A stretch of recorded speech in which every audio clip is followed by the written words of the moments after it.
Welcome, dear subscribers and curious listeners of my channel. Throughout the entire saga, Harry, Ron and Hermione had to break Hogwarts rules far more often than the average student. Sometimes out of foolishness, sometimes out of necessity, and occasionally for the sake of saving the world. And yet each of these adventures could have easily ended in expulsion. Today, let's revisit the most vivid and dangerous rule-breaking incidents involving the Golden Trio. Enjoy watching. Number 1. Arriving at Hogwarts in the Flying Ford. Without Hermione, Harry and Ron sometimes made, let's say, questionable decisions. When the entrance to platform 934 slammed shut right before their eyes, they chose the most ridiculous solution to steal Mr. Weasley's flying Ford Anglia and fly to school. The result?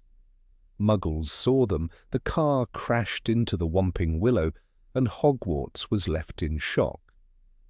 Such a firework of violations could have easily earned them expulsion. Number 2. Using the invisibility cloak for nightly adventures. The invisibility cloak became an almost universal pass for Harry throughout Hogwarts. The Golden Trio wandered the corridors late at night, visited Hagrid, and even sneaked into the restricted section of the library. Hagrid repeatedly asked them to be more careful, yet every time it ended with a new nighttime adventure and another broken rule. Number 3. Venturing into the Forbidden Forest. In their second year, the Golden Trio desperately tried to uncover the truth behind the Chamber of Secrets. Suspicion fell on Hagrid, so Harry and Ron ventured into the Forbidden Forest to get answers. Instead of answers, they almost became dinner for Aragog and his many children. But stepping into the forest at night was by itself a serious violation of school rules. Number 4. Stealing Thestrals and escaping to the Ministry of Magic. After Harry's vision about Sirius, he became convinced his godfather was in deadly danger. Luna suggested using the Thestrals, creatures only some of the teens could see. As a result, 6 students borrowed the Thestrals and left the school grounds without permission. Illegal, dangerous, and highly punishable. Number 5. Attacking Professor Snape.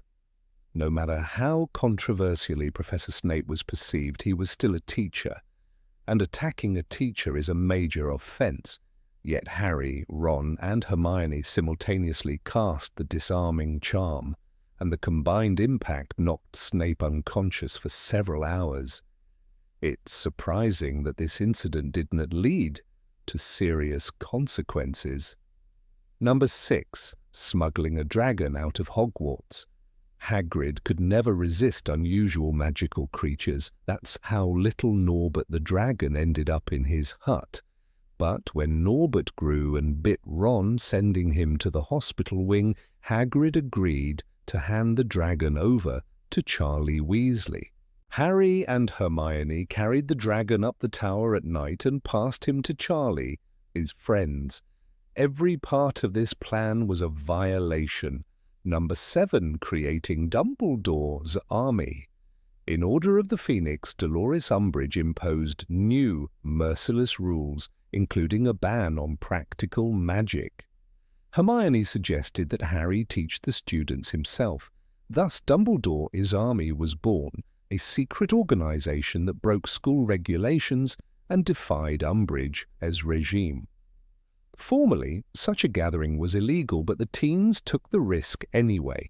Number 8. Using the Marauders map for illegal trips to Hogsmeade. Harry didn't get the Dursleys' signature and had no legal right to visit Hogsmeade, but with the Marauders map gifted by the twins, he gained access to every secret passage.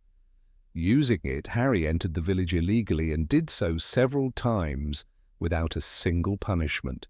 Number 9. Brewing and using Polyjuice potion. This adventure includes not one rule violation, but an entire list.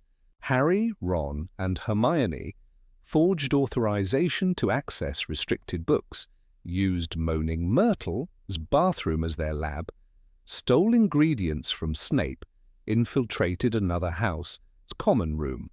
Even the forged permission slip alone would have been enough for expulsion. Number 10. Breaking into the chamber of the Philosopher's Stone. Dumbledore explicitly forbade students from approaching the third-floor corridor, but the Golden Trio ignored the warning. To protect the stone from Voldemort, they went through a series of dangerous trials. While their intentions were noble, the rule-breaking was severe. Number 11. Using the Time Turner to save Sirius and Buckbeak. In Prisoner of Azkaban, Hermione received the Time Turner from Professor McGonagall to attend extra classes, a tool meant for academic efficiency. But when the stakes grew higher, the magical device was used for something far more dangerous. After hearing of the imminent execution of Sirius Black, Harry and Hermione realized the truth. Sirius was innocent, and they had a chance to save him. "There are ways to go back," Dumbledore hinted, and in that moment they decided to take matters into their own hands. The Time Turner became their ticket to rewrite history. Harry and Hermione travelled back in time, carefully manoeuvring to free Buckbeak and help Sirius escape. It was a noble cause, saving an innocent life and a magical creature. But their actions were a direct violation of magical law. Time travel was one of the most dangerous and strictly regulated areas of magic. Changing events, meddling with the past, these were not just rules broken, they were violations of the very fabric of time itself. Yet when they returned to the present, no one confronted them. No punishment, no reprimands, only the weight of their actions, unspoken, hanging in the air. Number 12. Spying on Malfoy with forbidden magic. Harry was certain that Draco Malfoy was up to something dark. Instead of involving the adults or Dumbledore, he chose to spy on him. Armed with the invisibility cloak, a feeling of suspicion, and a handful of unauthorized spells, Harry began his secret surveillance. He used the cloak to follow Draco through Hogwarts, casting listening charms to hear conversations, sneaking into the shadows as Malfoy moved about. Hermione raised concerns. "You can't just do whatever you want, Harry," she warned. But Harry was relentless. The most questionable moment came when Harry decided to have Ginny distract Malfoy, giving him the opportunity to sneak into Draco's space and gather information. The deception felt wrong, yet Harry was consumed by the belief that it was the only way to uncover the truth. "It's the only way," he muttered, as Ginny played her part, distracting Malfoy long enough for Harry to pull off his trick. It was a dangerous mix of lies, manipulation, and forbidden magic in the halls of Hogwarts. And once again there were no consequences. The moral lines blurred, but Harry, like always, seemed to escape without punishment. Number 13. Sneaking into the Ministry of Magic in school uniform. Harry's panic the night he saw Sirius tortured in his vision was instant and overwhelming. He didn't wait for Dumbledore. He didn't seek McGonagall. He simply said, "We have to go. Now." Ron, Hermione, Ginny, Neville, and Luna followed him without hesitation. Still wearing their Hogwarts robes, they flew to London on Thestrals and slipped straight into the Ministry of Magic, a place guarded by auras, security spells, and laws they were breaking with every step. The moment the lifts carried them down to the Department of Mysteries, their fate was sealed. They were children entering a battlefield. the hall of prophecies wrapped around them in cold whispers. Harry found the dusty sphere with his name on it. He whispered, "This is what he wants!" But before he could think further, the Death Eaters emerged from the shadows. Lucius Malfoy stepped forward, wand raised, mask glinting. "Hand it over, Potter!" What followed was chaos. A desperate fight between 6 schoolchildren and Voldemort's elite. Ron was struck by lethal purple mist. Hermione collapsed after a silent curse from Dolohov. Neville's nose broke. Ginny screamed as shelves toppled around her. The Ministry shook under the force of spells meant for war, not teenage recklessness. By the end of the night, Sirius Black had fallen through the veil. Dumbledore arrived too late to stop the tragedy, but in time to witness the damage, shattered prophecies, destroyed rooms, injured students, trembling in shock. It should have been the scandal of the century, unauthorized entry, property destruction, dueling with Death Eaters. Yet neither Hogwarts nor the Ministry issued punishments. No detentions, no hearings, no expulsion, only silence. Harry and his friends walked away with bruises, scars, and grief, the kind that sits heavier than any official consequence ever could. Number 14, using forbidden magic during Defense Against the Dark Arts lessons, Umbridge. Defense Against the Dark Arts classes felt like a cage. No spells, no practice, only theory read from a pink, suffocating textbook. Harry couldn't stand it, the others couldn't either. So the Golden Trio turned the Room of Requirement into something completely different, a hidden training ground pulsing with real magic. When Harry first raised his wand and said, "This is real Defense Against the Dark Arts," the room erupted with excitement. Suddenly students who had been silenced for months were learning to fight back. The lessons grew bolder. Hermione paired Neville Longbottom with Ginny Weasley and told them to practice stunning spells. Ron and Dean Thomas exchanged disarming charms that left books flying across the room. Someone shouted, "Petrificus Totalis," and Seamus Finnegan toppled over like a statue. Every flash of light was technically illegal. Every spell cast was an act of rebellion. But in Harry's eyes, they were learning how to survive. The stakes became clear the night Umbridge nearly caught them. Harry remembered her shrill command echoing in the corridor. "No student is permitted to use magic in this class without Ministry approval." Yet, only one door away, Dumbledore's army, D, as they proudly called themselves, continued conjuring shields and hurling curses with growing confidence. Harry stood at the centre, correcting spells, encouraging the shy, pushing the bold. It felt dangerous. It felt necessary. Any other group of students practicing forbidden combat magic inside a school would have faced expulsion or even Ministry interrogation. These were battle spells, after all, not harmless charms. But when the truth finally surfaced, it was Harry who carried the blame, and Harry whom Umbridge tried to destroy. And still, despite her power and her punishments, the students saw him as a leader, not a criminal. In their eyes, he wasn't breaking rules. He was preparing them for the war that Umbridge pretended didn't exist. Number 15, skipping classes for personal investigations. Harry, Ron, and Hermione treated the Hogwarts schedule as something flexible, almost optional, whenever danger whispered through the corridors. Hermione always finished her homework first, ink neat, margins perfect, then vanished with the boys into another mystery. Harry and Ron, on the other hand, barely pretended to care. In Half-Blood Prince, They skipped an entire afternoon of lessons to chase down clues about the identity of the half-blood prince. "It's important, Hermione," Harry insisted, though he didn't explain why transfiguration suddenly mattered less than a scribbled name in an old potions book.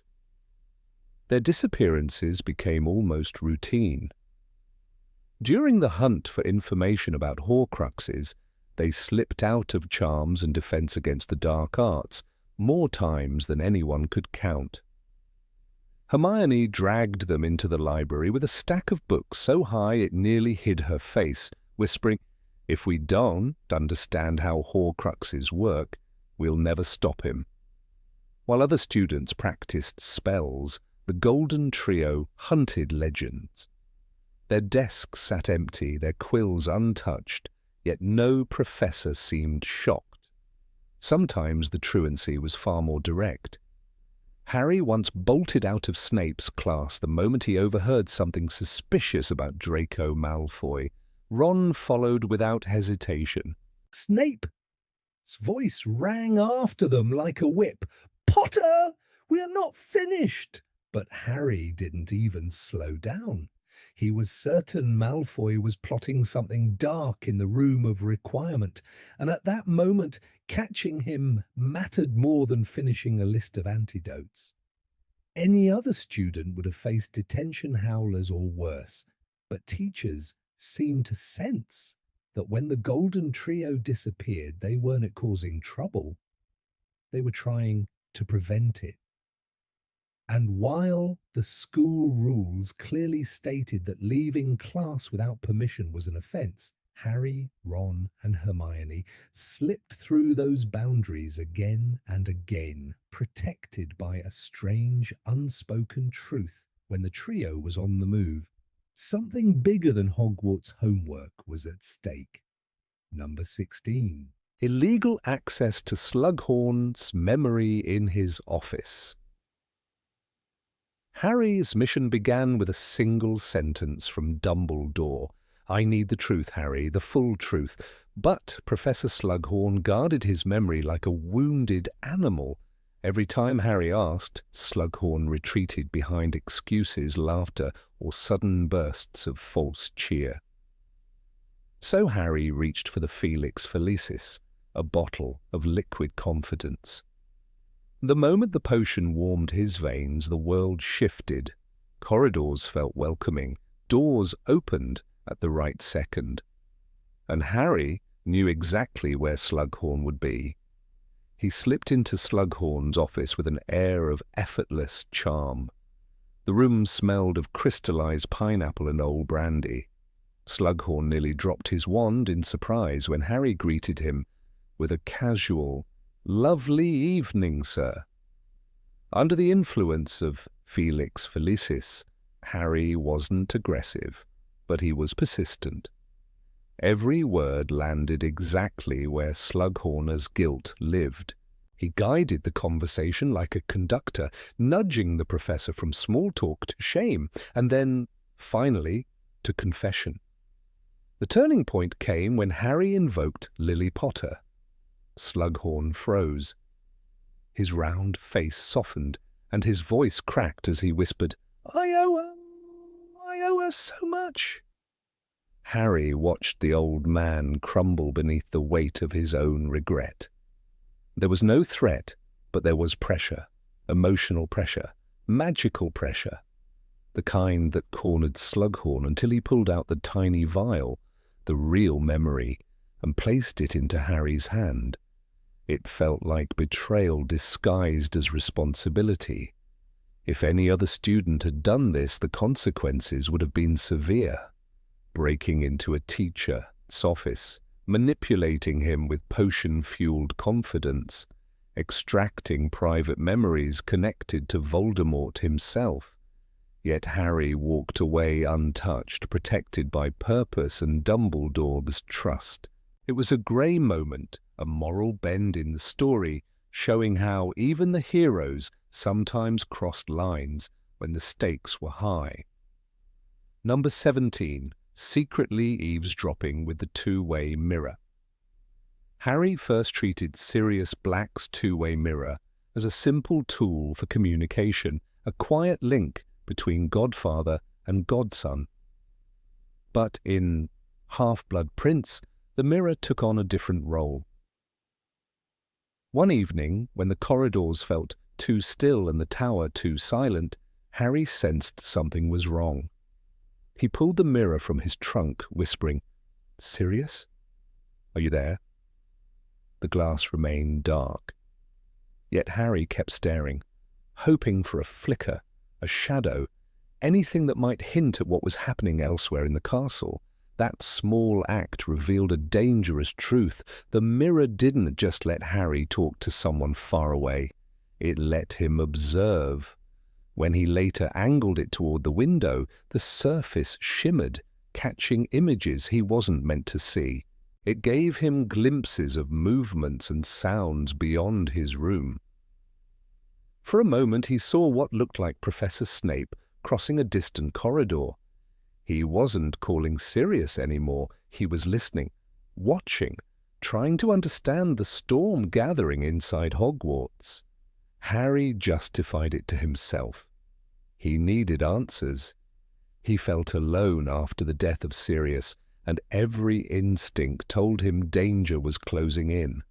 So he used the mirror again during the night when he felt the castle. Holding its breath, he pressed it to his ear, hoping it might reveal where Dumbledore had gone, or whether Draco Malfoy was truly up to something. In his mind, it wasn't spying, it was surviving. But he knew he was crossing a line. "Just for a second," he muttered, as though permission came from the darkness itself. Imagine that mirror in the hands of someone less responsible. A student like Draco, or even someone as careless as Cormac McLaggen, the device could become a perfect instrument for hidden surveillance, capable of exposing private conversations, secret meetings, or personal struggles. Harry's quiet experiment showed how easily the mirror could blur boundaries. It wasn't a punishable offense, not officially, but it revealed how a seemingly harmless magical object could become a window into someone else's world, whether they wanted it or not. Number 18, Operation Free the House Elf. The operation to free the house elves is one of those pivotal moments in Harry Potter where the rules of the magical world come into conflict with the morality of the Golden Trio. It is a story that, while noble in intent, raises significant questions about autonomy, intervention, and the ethics of choosing to act on behalf of others, even when those others may not want it. Hermione Granger, ever the champion of justice and equality, found herself on the verge of defying the very institution she had always admired, the magical school of Hogwarts. Her mission was clear: to liberate the house elves from servitude. But in her quest to do what she believed was right, Hermione would soon find herself treading a dangerous line. At the start of Harry Potter and the Goblet of Fire, Hermione's passion for the rights of house elves is introduced subtly, but by the middle of the book it becomes a central theme. It is through her determination that the Society for the Promotion of Elfish Welfare, SPEW, is founded. While it is, on one level, a charming and admirable cause, it also represents a rather bold and arguably reckless intervention into a deeply ingrained part of wizarding culture. Hermione's intentions were never in doubt. She wanted to end the abuse and mistreatment that house elves had suffered for centuries. But her methods were another matter entirely. The moment when Hermione takes the first real step in this cause is the secret operation to liberate some of the house elves at Hogwarts, a particularly memorable and controversial scene. Her plan was simple but drastic. By discreetly providing clothes to certain house elves, she intended to free them one elf at a time. The first recipient of this unorthodox rescue operation was the hapless creature, Winky. Hermione's action was a well-meaning but impulsive one. She believed that by giving Winky a piece of clothing, she was acting in the elf's best interest. But what Hermione didn't account for was Winky's reaction. The elf was not grateful for her newfound freedom. In fact, she was horrified, clinging to the remnants of her servitude like a lifeline. Winky, who had been fired from her position as the Crouch family's house elf, was now in a state of confusion and despair, not understanding why her status as a loyal servant was being taken from her. Hermione's actions, though well-meaning, ultimately ignored Winky's autonomy. The elf was not liberated because she sought freedom, but because Hermione assumed that all house elves yearned for it. It was a fatal flaw in Hermione's thinking, a belief that she, with her own human-centric view of justice, could impose her moral framework onto another species. The elves, as Hermione learned through Winky's heartbreaking experience, did not share her perspective on freedom and servitude. To them, being a house elf was a purpose, an identity, a way of life. What Hermione saw as oppression was to them a form of honor. The question then arises, was it right for Hermione to decide what was best for others without considering their wishes? It was, after all, a breach of the basic principle of respecting others, autonomy. Hermione's decision to free Winky was the start of a deeper moral quandary that she would face throughout the story. Her campaign to free the elves would become her obsession, even though it caused more harm than good. Winky, the elf who had been freed against her will, lost her sense of identity and purpose. She ended up drinking heavily, which only compounded her misery. This illustrates the complexity of the situation Hermione had ignored, that freedom, for some, could be as much a curse as it was a blessing. She had assumed that all house elves would be better off if they were free, but the results of her actions showed that some might prefer their roles and the structure they offered. As the story progresses, the full extent of Hermione's crusade becomes more apparent. She begins secretly distributing clothes to other house elves at Hogwarts, including the ever-loyal Dobby. The act of providing clothes, something that is intrinsically tied to freedom in the wizarding world, symbolizes not only the elves' release from servitude, but also Hermione's attempts to force her worldview onto creatures who, for all their suffering, were still bound by their own cultural norms. Dobby, unlike Winky, accepted his freedom with joy, yet even he, once freed, was not without his own struggles.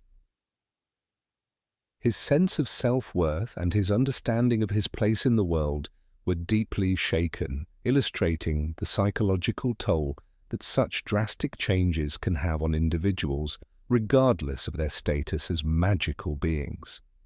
The Golden Trio, as they so often did, found themselves in the midst of this controversy without fully understanding the implications of their actions.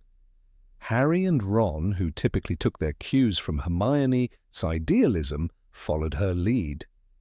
However, as the operation to free the elves continued, they too began to question the wisdom of Hermione's approach. While they supported her cause, they were less certain about the methods she employed. It became apparent that while Hermione's ideals were admirable, they lacked nuance. The trio, for all their bravery and determination, were sometimes blind to the complexities of the world around them. They fought in the Triwizard Tournament, they battled dark wizards, but in the case of the house elves, They were engaged in a battle of ideas, of cultural traditions, and of personal freedoms that required more than just noble intentions. Number 19, interfering with the Triwizard Tournament.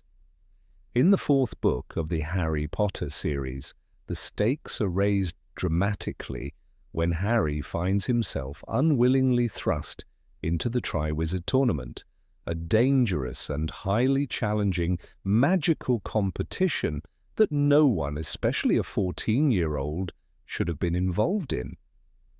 However, this harrowing situation not only tests Harry's strength, but also reveals the lengths to which his closest friends, the Golden Trio, Ron Weasley and Hermione Granger, will go to defy the rules and break boundaries in order to help him survive. The Triwizard Tournament, which was intended to be a display of magical prowess and courage, quickly became a stage for rule-breaking, and at the center of this rebellion stood Hermione and Ron, willing to risk everything for their friend. From the moment Harry's name was unexpectedly pulled from the Goblet of Fire, it became clear that the tournament was far more dangerous and complex than anyone could have anticipated. Despite being underage and clearly unprepared, Harry was forced to participate in the event. While the rules of the competition were strict, a system designed to ensure that only older students could compete, Harry was left with no choice but to continue. His friends, however, were not so inclined to simply watch from the sidelines. They were determined to help him succeed, even if it meant breaking the rules that govern the tournament, Hogwarts, and the very world of magic. One of the most significant moments of rule-breaking came when Hermione Granger, who had always been known for her strict adherence to the rules, decided to teach Harry how to perform a spell that was far beyond the standard curriculum for a 14-year-old. This was no ordinary spell. It was Actio, the summoning charm. The spell, usually taught much later in the wizarding education, allowed the caster to summon objects over great distances, and it would become a pivotal part of Harry. A success during the first task of the tournament. Hermione, knowing the dangers Harry faced and understanding that he would be forced to deal with a dragon, decided to secretly teach him the spell, a decision that would break the rules of magic as they were taught at Hogwarts. The decision to teach Harry such a powerful spell was not one made lightly. Hermione understood that it was a risky move, especially considering that Actio was not a spell one would expect a fourth-year student to know. She was breaking the established boundaries of magical education, choosing to take the risk of violating school rules because she knew Harry would need every advantage he could get. Hermione's decision to teach Harry such a spell was a turning point for her character, as it revealed a willingness to push the boundaries of the magical world to help a friend in need. In doing so, she not only defied the Hogwarts curriculum, but also showed a maturity in understanding that some rules, especially when lives were at stake, had to be bent or broken for a greater good. Ron, though less academically inclined than Hermione, proved to be just as committed to helping Harry by any means necessary. From the start of the tournament, Ron and Hermione acted as Harry's team, guiding him through the various tasks and offering their support in every way they could. They spent countless hours researching in the library, looking for any clue that could help Harry overcome the challenges that lay ahead. The library, however, was not always a safe haven for them. The trio had to sneak around and break into restricted sections to find the information they needed.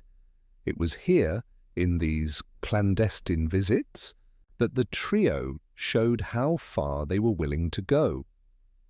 They broke into sections that were off-limits, knowing the consequences of being caught, but their loyalty to Harry was stronger than any fear of punishment. their rule-breaking escalated even further when they used unauthorized magic. Although Hermione had been known for her strict following of magical guidelines in the face of danger, she was willing to cast aside any hesitation. The fact that they used spells outside of the approved school curriculum to aid Harry, his success in the tournament reflects the desperation and urgency of the situation. They weren't simply violating rules out of a desire for adventure or rebellion. They were doing it because they believed that the lives of their friends were at stake, and that was a cause worth breaking every rule for.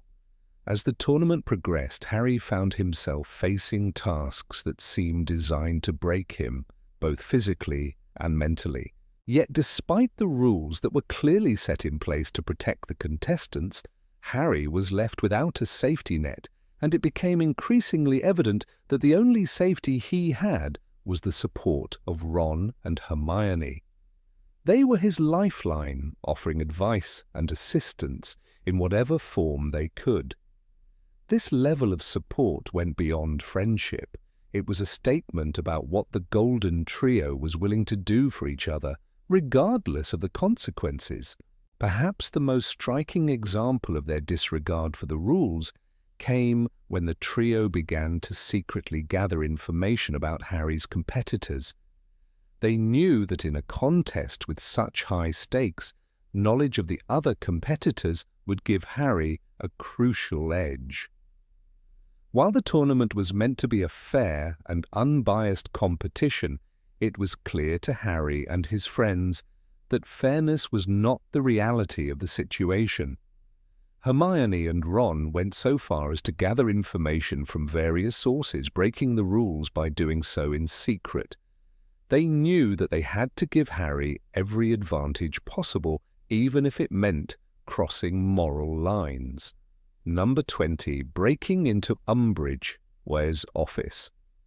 The story of Harry, Ron, and Hermione's audacious break-in at Dolores Umbridge's office is one of the most daring and rule-defying moments in Harry Potter. It showcases the trio's willingness to take extreme risks for the greater good, defying school rules and moral boundaries in a way that many would consider reckless. The decision to break into Umbridge's office was not a simple act of defiance, but a calculated move to reach out to the Order of the Phoenix. The scene highlights not only the bravery and resourcefulness of the Golden Trio, but also the underlying desperation and urgency of their situation during her reign of terror at Hogwarts. During the 5th year at Hogwarts under Umbridge's regime as the High Inquisitor, the school became a place of oppressive control. She manipulated the school's rules to an almost tyrannical degree, turning the students into little more than subjects of surveillance.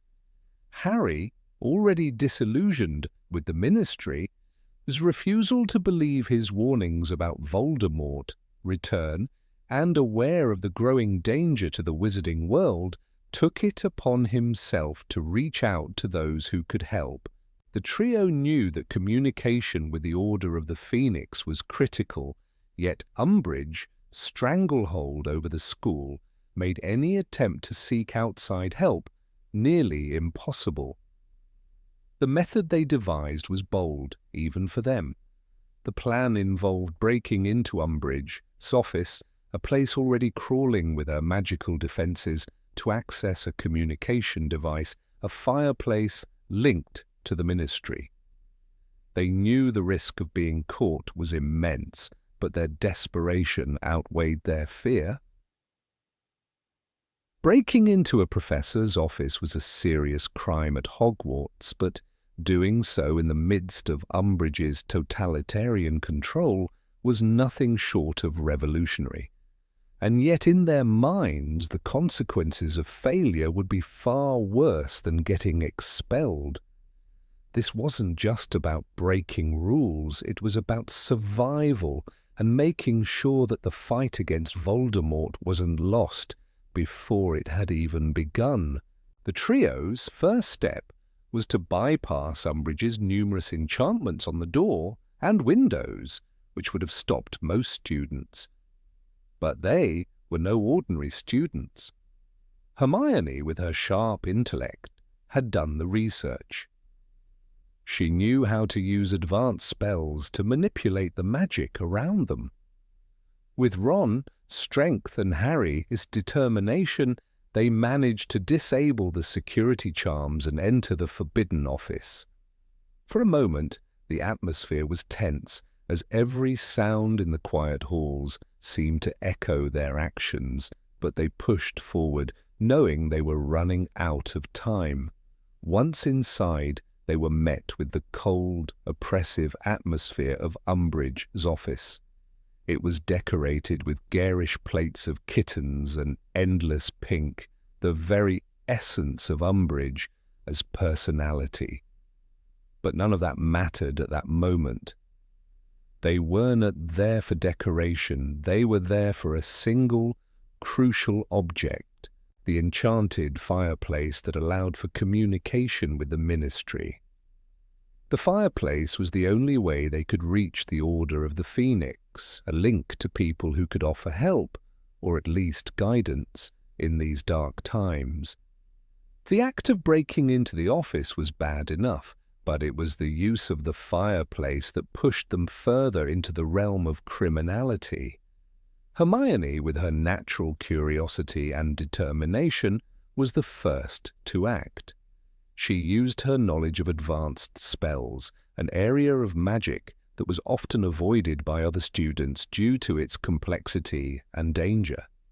She cast the charm that allowed the fireplace to function despite it being reserved only for Umbridge or private use. The risk was enormous. Using a magic item meant for private use by a member of the Ministry in such a reckless manner could easily lead to severe consequences, yet their mission felt too important to turn back.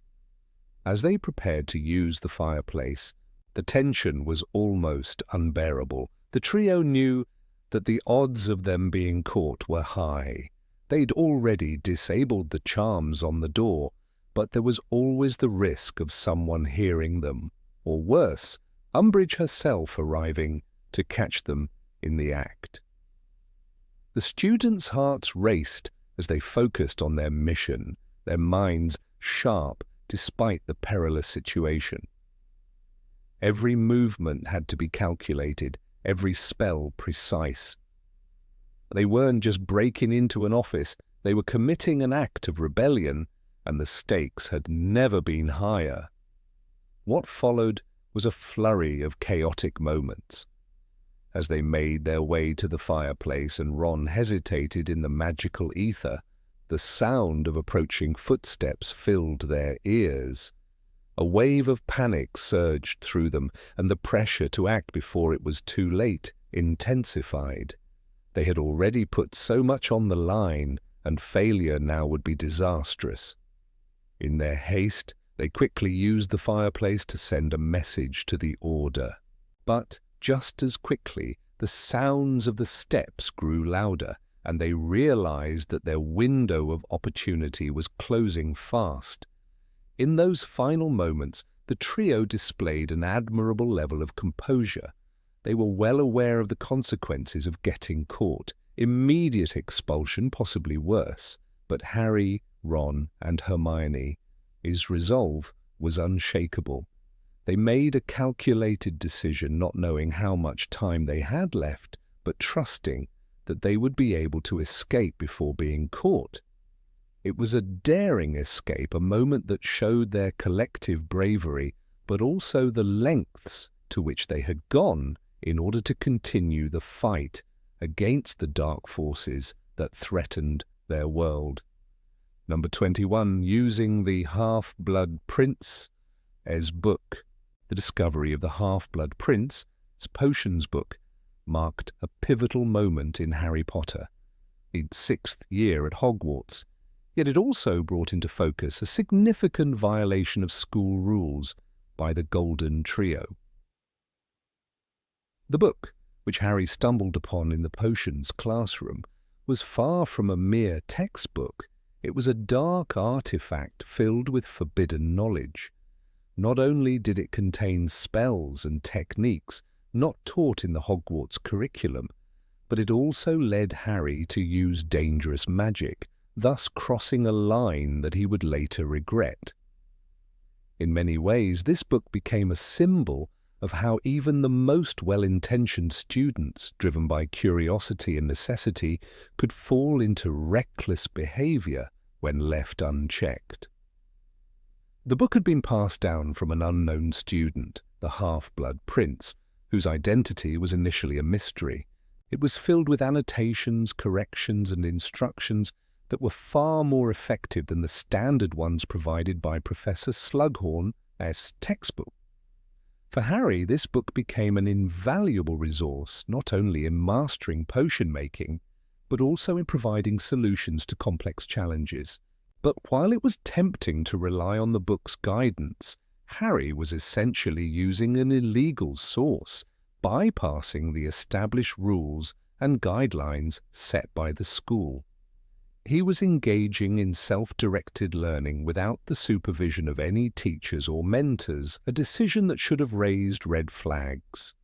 Harry's first experience with the Half-Blood Prince's book occurred during a potions lesson when he was partnered with Ron. The moment he opened the book, it became clear that the instructions were far more intricate than the standard ones given by Professor Slughorn.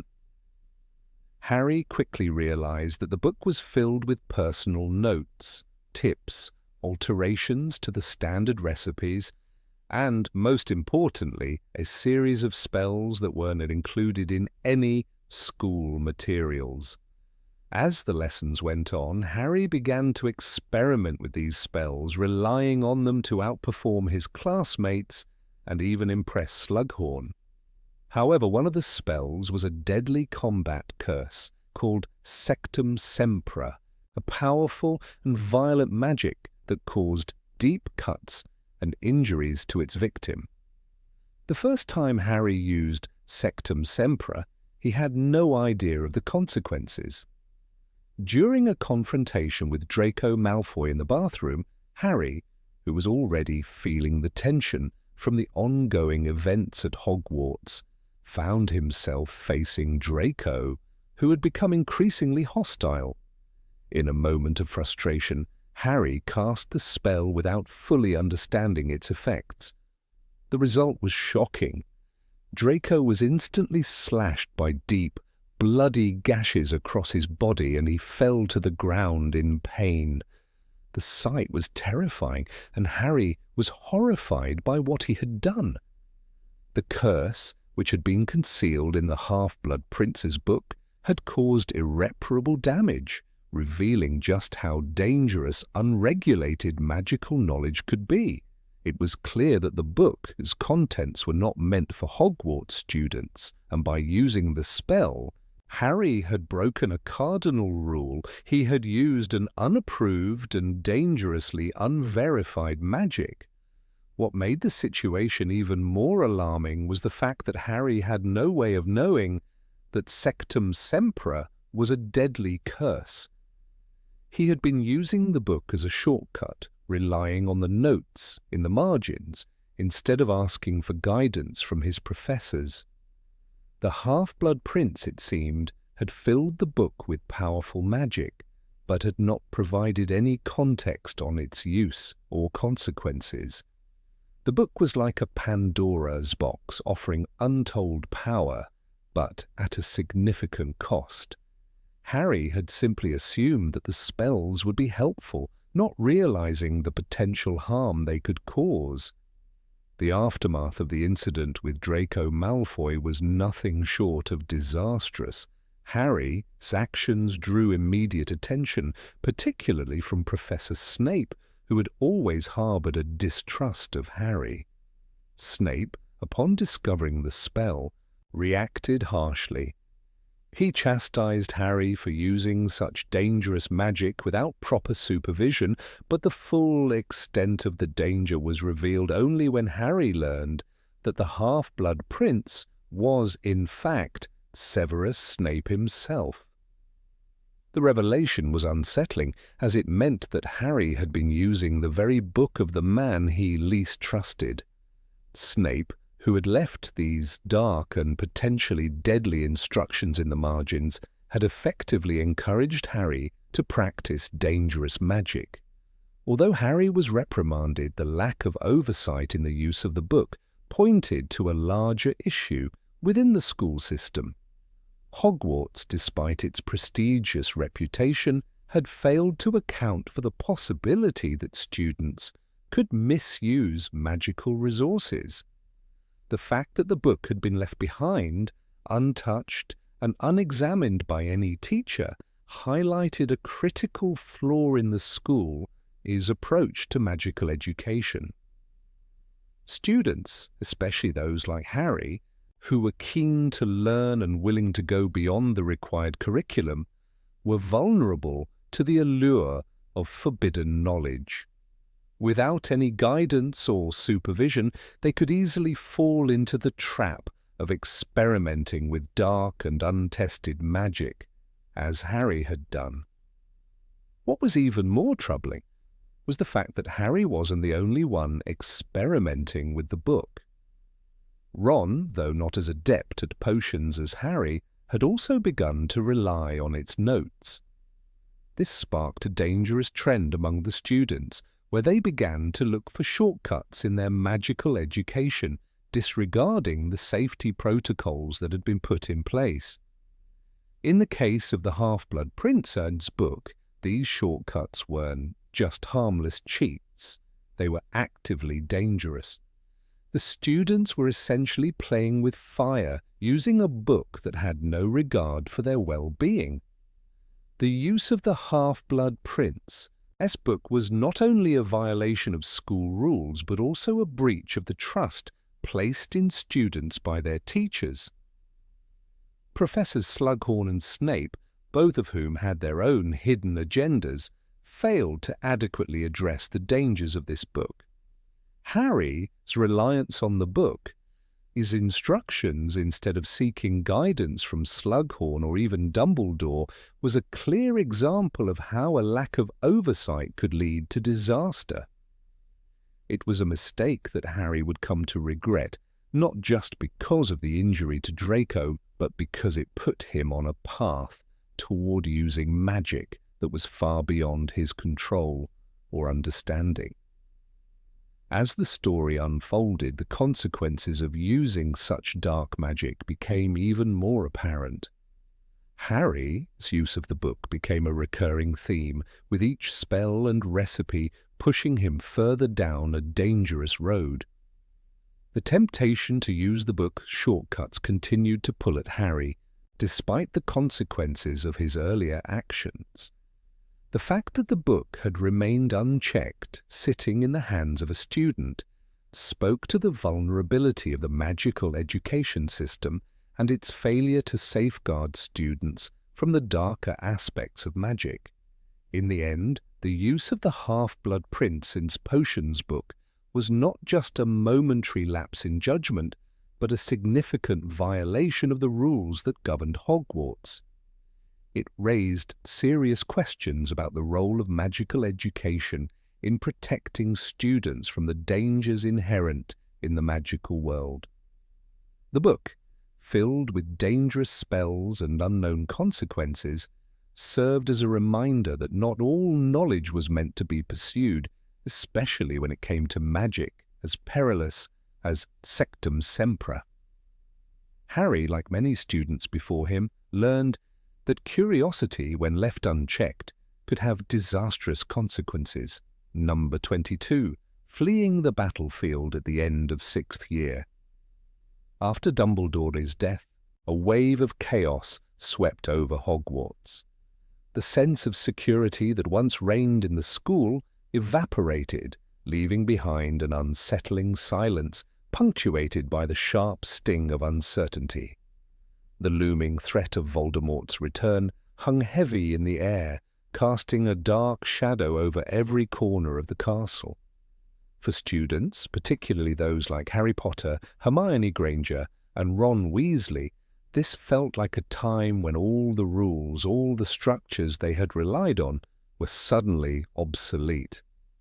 With their beloved headmaster gone and the magical world crumbling under the weight of Voldemort's rise, the trio found themselves standing at a precipice, staring into an abyss they had never been prepared for. The moment Dumbledore passed, the world they had known shattered. The older wizard had been their beacon, the one person who had always guided them through their darkest hours. His death was not just the loss of a figurehead, it was the loss of direction. But for Harry, Ron, and Hermione, it also marked the beginning of something else, an unspoken agreement that they would take matters into their own hands. The decision to leave Hogwarts was not made lightly, but it was made. There was a fire in Harry's chest, a sense of urgency that could not be extinguished. He could feel the weight of his destiny pressing down on him, the burden of the prophecy, the knowledge that he, and only he, could defeat Voldemort, was something he couldn't escape, no matter how hard he tried. And now that Dumbledore was gone, it felt even more pressing. But this wasn't just about Harry, Ron, and Hermione stood firmly beside him. The trio, more like a family than ever before, had made a pact. They would find the Horcruxes, fragments of Voldemort's soul, hidden away in magical objects, and destroy them. This was the key to stopping him once and for all. Yet the decision to pursue this mission was nothing short of reckless. The trio had no plan, no resources, and no clear sense of direction. They were no longer students bound by the rules of Hogwarts. In fact, they were now fugitives from a school that was no longer a sanctuary but a prison. The castle walls, once a safe haven, now felt like the bars of a cage. But instead of complying with the expectations of their professors, particularly the newly appointed headmaster, Professor Snape, they made a choice to go rogue, to defy the very institution that had sheltered them for so long. It was a move that would change the course of their lives forever. The rules of the school were clear. Under the heightened security measures set in place after Voldemort's return, students were not only required to remain within the school grounds, but also follow strict guidelines to ensure their safety. Hogwarts was a fortress now, guarded by enchantments and protections meant to keep the students safe from the Dark Lord's followers. But Harry and his friends were determined to leave. They felt the urgency of the task at hand, the need to search for Horcruxes, even if it meant abandoning the only place that had ever felt like home. It was a decision born out of desperation, one that ignored the practicalities of the world they inhabited. There was no escape from the danger, and yet they chose to step into it willingly. As they slipped away from the castle, as bounds, the trio found themselves free, yet more vulnerable than ever. They were no longer students with a safety net. Gone was the comfort of their professors, protection, the support of their peers. The weight of the world was now on their shoulders alone. It was a dangerous, self-imposed exile. Harry felt the sting of his choice every day. The promise to destroy the Horcruxes was personal. It was something he had to do, not only for himself, but for the countless others who had suffered under Voldemort's reign. The trio was no longer mere schoolchildren. They were warriors on a quest, even if they had no idea how to fight the battle. They had no idea how to even begin. Without Dumbledore's guidance, they were left to fend for themselves in a world that had grown darker with each passing day. They had no money, no plans, and no backup. Their first real mission, finding the first Horcrux, was based on fragmented knowledge and a gut feeling. But this was the road they had chosen, and they couldn't go back. It was the ultimate act of defiance. By running away, Harry, Ron, and Hermione not only disobeyed the headmaster's orders, but they also rejected the very authority that had given their lives structure. Professor McGonagall, who had always been a firm but caring presence in their lives, was powerless to stop them. She understood, perhaps better than anyone else, the gravity of the situation, but she also understood the impossible nature of their mission. Hogwarts was no longer a refuge for them. It was a symbol of what had been lost. The trio's decision to abandon Hogwarts was an act of rebellion, but it was also an act of survival. It was clear to them that if they stayed, they would be tethered to a world that had no answers. Hogwarts could no longer offer the safety they needed. They had to create their own path. And so they set off into the unknown with no more than their wits, their courage, and their friendship to guide them. As they travelled, they faced challenges that tested every aspect of their character. They encountered dangers that were both physical and psychological, each obstacle seeming more insurmountable than the last. And yet they pressed on. Their bond, forged in the heat of previous battles, held them together when everything else seemed to fall apart. There were moments of doubt, moments when it felt like the weight of the world was too much to bear. But even in those moments, they never wavered from their mission. The importance of their mission grew clearer with every passing day. Each Horcrux they destroyed brought them closer to their ultimate goal, the defeat of Voldemort. And yet, there was something bittersweet about it all. The trio was no longer children. They were no longer the carefree students who had once walked the halls of Hogwarts, surrounded by their peers and protected by their professors. They were on a mission with the weight of the world on their shoulders. The danger was ever present, and the future uncertain. As they ventured farther from Hogwarts, the trio began to realize the full weight of their decision. They had willingly chosen to leave the safety of their school, to abandon the world of magic as they had known it. They were no longer students, they were fugitives, rebels on a mission with no guarantees of success. The choice to leave was both an act of independence and a surrender to the chaos of the world around them.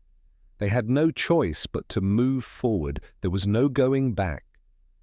The journey they embarked on after leaving Hogwarts was one of incredible hardship, but it was also one of profound growth. They had left behind the familiar walls of their school for the uncertain world beyond, but in doing so, they had taken control of their own destiny. It was a move that, in hindsight, could be seen as reckless, even dangerous. But for Harry, Ron, and Hermione, it was a decision that defined who they were, three young people who refused to accept fate as it was handed to them. They were determined to create their own path, no matter the cost. And so, the Golden Trio walked away from Hogwarts, embarking on a dangerous and uncertain journey that would ultimately lead them to the final confrontation with Voldemort. The school rules were left behind, and in their place stood the undeniable reality of their mission: to rid the world of the Dark Lord's influence, to destroy the Horcruxes, and to bring an end to the terror that had held the wizarding world in its grip for far too long. Number 23, using magic outside of school. Harry Potter, the boy who survived against all odds, wasn't just a symbol of bravery or courage. He was a living testament to the complex relationship between rules and survival.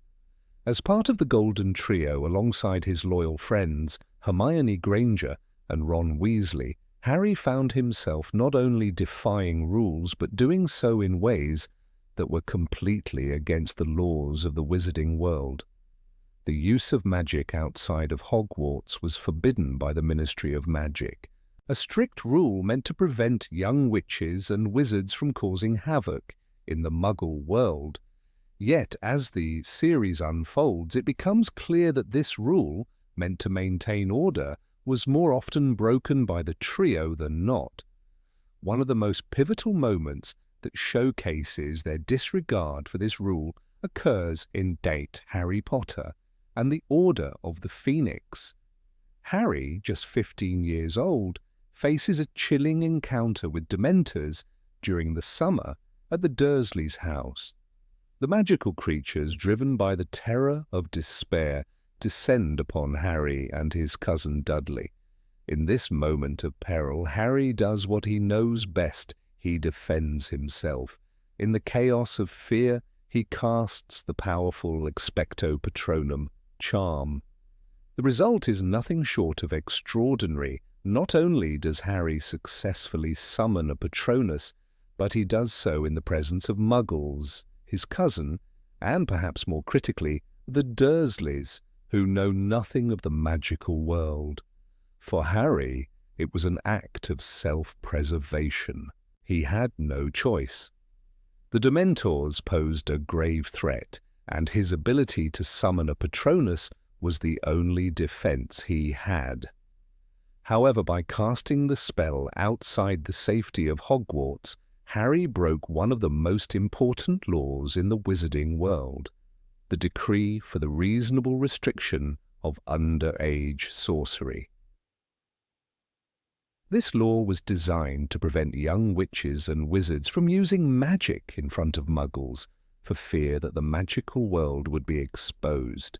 But for Harry, survival trumped the law, and it was only a matter of time before his actions would come under scrutiny. In a world where breaking rules could result in severe consequences, Harry's use of magic outside of school was not taken lightly. After all, he had now attracted the attention of the Ministry of Magic, who saw this as a violation of the rules.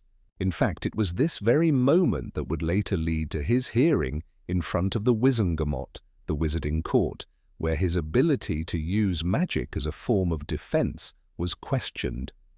The ministry, under the control of the manipulative Cornelius Fudge, was keen to keep things under control and maintain the false narrative of safety in the wizarding world.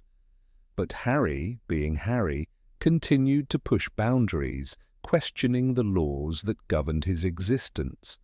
Of course, Harry wasn't alone in his defiance. His friends, Hermione and Ron, often joined him in disregarding the ministry's rules. Though Hermione was initially known for her strict adherence to rules and regulations, even she couldn't ignore the necessity of bending them when the situation called for it. The trio's penchant for breaking rules became almost a hallmark of their adventures. In Harry Potter and the Prisoner of Azkaban, it is Hermione as magical time-turner that allows the trio to bend time itself in order to save Sirius Black and Buckbeak. This wasn't a mere breach of magical law, it was an outright manipulation of the fabric of time. Yet to Hermione and to her friends, the end justified the means. The time-turner, although a useful, magical object for academic purposes, became a symbol of their willingness to break rules when they felt the stakes were high enough. Ron, for his part, never hesitated to join his friends in their magical misadventures. His loyalty to Harry and Hermione, coupled with his own insecurities, often pushed him to act impulsively. During their summer holidays, when the trio would frequently face danger and uncertainty, Ron was more than willing to help, even if it meant using magic to solve problems that could have easily been avoided. In Harry Potter and the Chamber of Secrets, for instance, Ron and Harry didn't hesitate to use magic when they found themselves trapped in a flying car. Not only was this act itself a breach of magical law, but the idea of flying a Muggle car was bound to draw unwanted attention. Still, for Ron and Harry, it was the only option available in a moment of panic. In fact, the trio's use of magic during the holidays is a theme that runs throughout the series. The boundaries between Hogwarts and the rest of the magical world seemed almost irrelevant to them. When it was time to escape danger or to fulfill a mission, the rules became secondary. In Harry Potter and the Goblet of Fire, for example, when the trio sneaks into the Triwizard Tournament's maze, they don't hesitate to use magic to help each other, even when the odds are stacked against them. This use of magic in dangerous, high-stakes situations is not only a testament to their bravery, but also to their growing disregard for rules they found restrictive and counterproductive. It's also important to recognize that their defiance wasn't born out of a mere desire to break the rules for the sake of rebellion. For Harry, Hermione, and Ron, breaking the rules was often an act of necessity. They were repeatedly placed in situations where the official channels of authority failed them. The Ministry of Magic, instead of acting as a protective force, often proved to be an obstacle. For instance, when Harry sought help from the Ministry about the return of Lord Voldemort in the Goblet of Fire, he was met with skepticism and even mockery.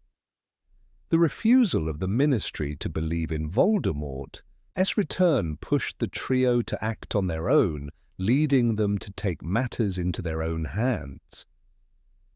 This situation, and others like it, showed that the rules of the Ministry were not always in alignment with the needs of the people.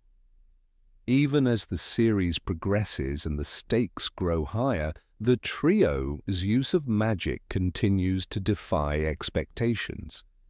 In Harry Potter and the Half-Blood Prince, Hermione's use of magic to help with the cleaning of clothes and other minor tasks shows that the trio had long since abandoned the notion of following every rule simply because it was written in a book. Magic, for them, became a tool to make their lives easier, but more importantly, a tool for survival. Their disregard for the laws surrounding magic didn't just apply to themselves. Their willingness to use magic outside of school set a precedent for others.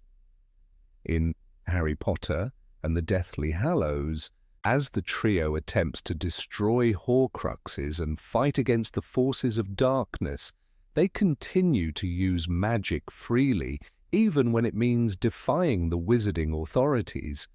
They become symbols of resistance, showing that the magic they wield isn't just for show, but a weapon in the battle for survival and justice. Despite all their rule-breaking, the trio's actions often lead to positive outcomes.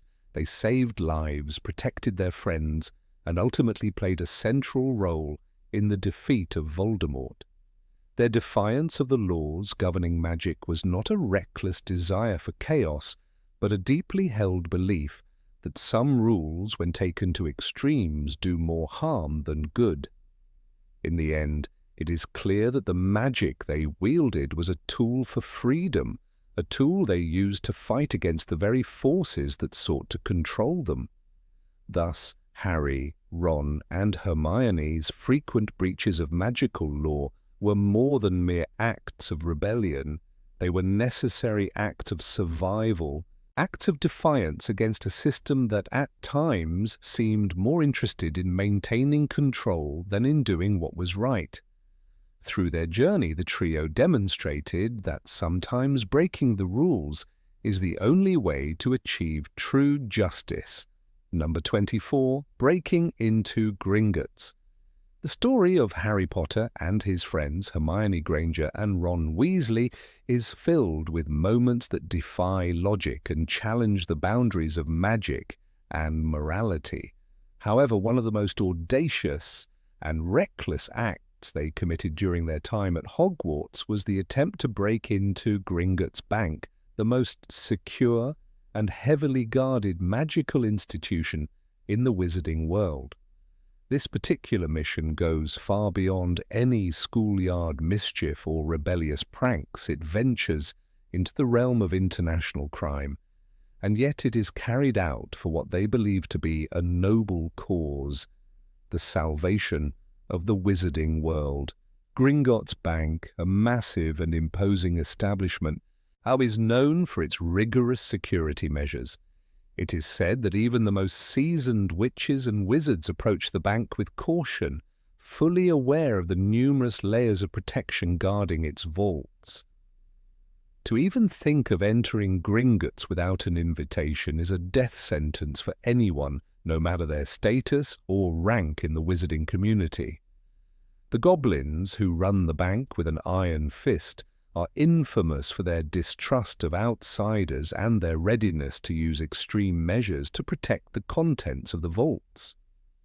For the general wizarding public, Gringotts is a symbol of wealth, power, and danger, but for Harry, Hermione, and Ron, it became the setting for one of the most daring heists in magical history.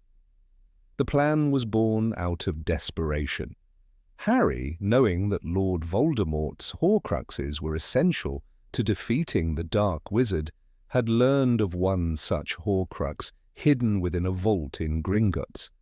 This vault, previously owned by Bellatrix Lestrange, a loyal follower of Voldemort, was said to contain something of great significance.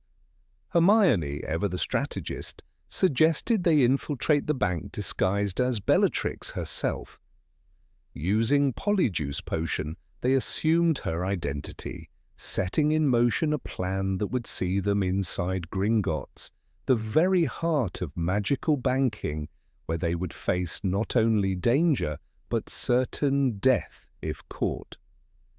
Despite their best efforts to prepare for this mission, the trio knew that the risks far outweighed the rewards.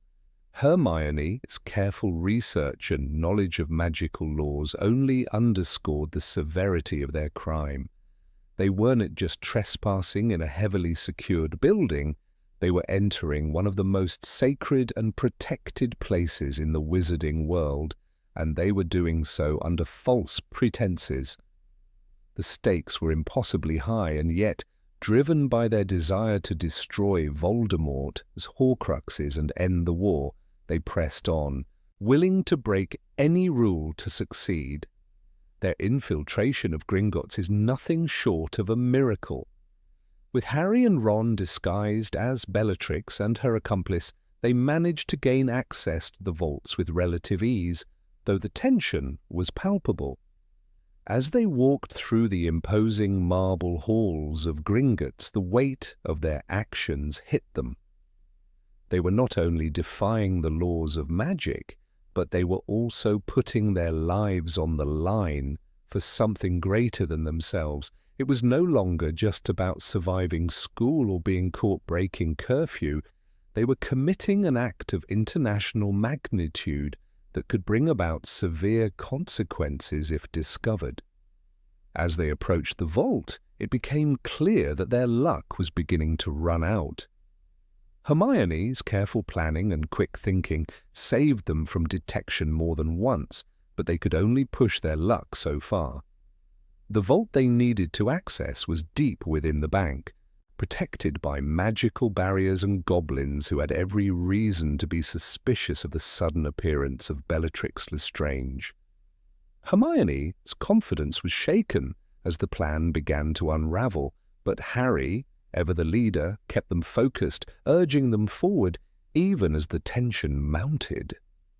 When they finally breached the vault, they found what they had been searching for, a small, seemingly insignificant object that held far more power than anyone could imagine. The discovery, however, came at a cost. The security system of Gringotts, once triggered, was almost impossible to stop. The vault's enchantments unleashed chaos, setting off a chain reaction that set the entire bank into a state of alert. The trio had no choice but to flee, and as they did, they found themselves caught in a whirlwind of danger. In a desperate bid to escape, they did the unthinkable. They stole a dragon. The dragon, a creature that had been enslaved and used to guard the vaults, was a terrifying yet fascinating sight as it burst into the chaos of the Gringotts Bank. As they climbed onto its back and soared into the sky, leaving the bank in ruins below, the trio realized the full weight of their actions. What they had done was not just a simple break-in, it was a life-or-death gamble that could have destroyed everything they had worked for. Their actions defied the laws of magic, ethics, and reason, and yet in that moment there was no turning back. It is important to understand that the breaking of Gringotts' security was not just a reckless act of rebellion, it was a calculated decision, albeit one made out of necessity. In the context of the larger war against Voldemort, breaking the law was a sacrifice they were willing to make.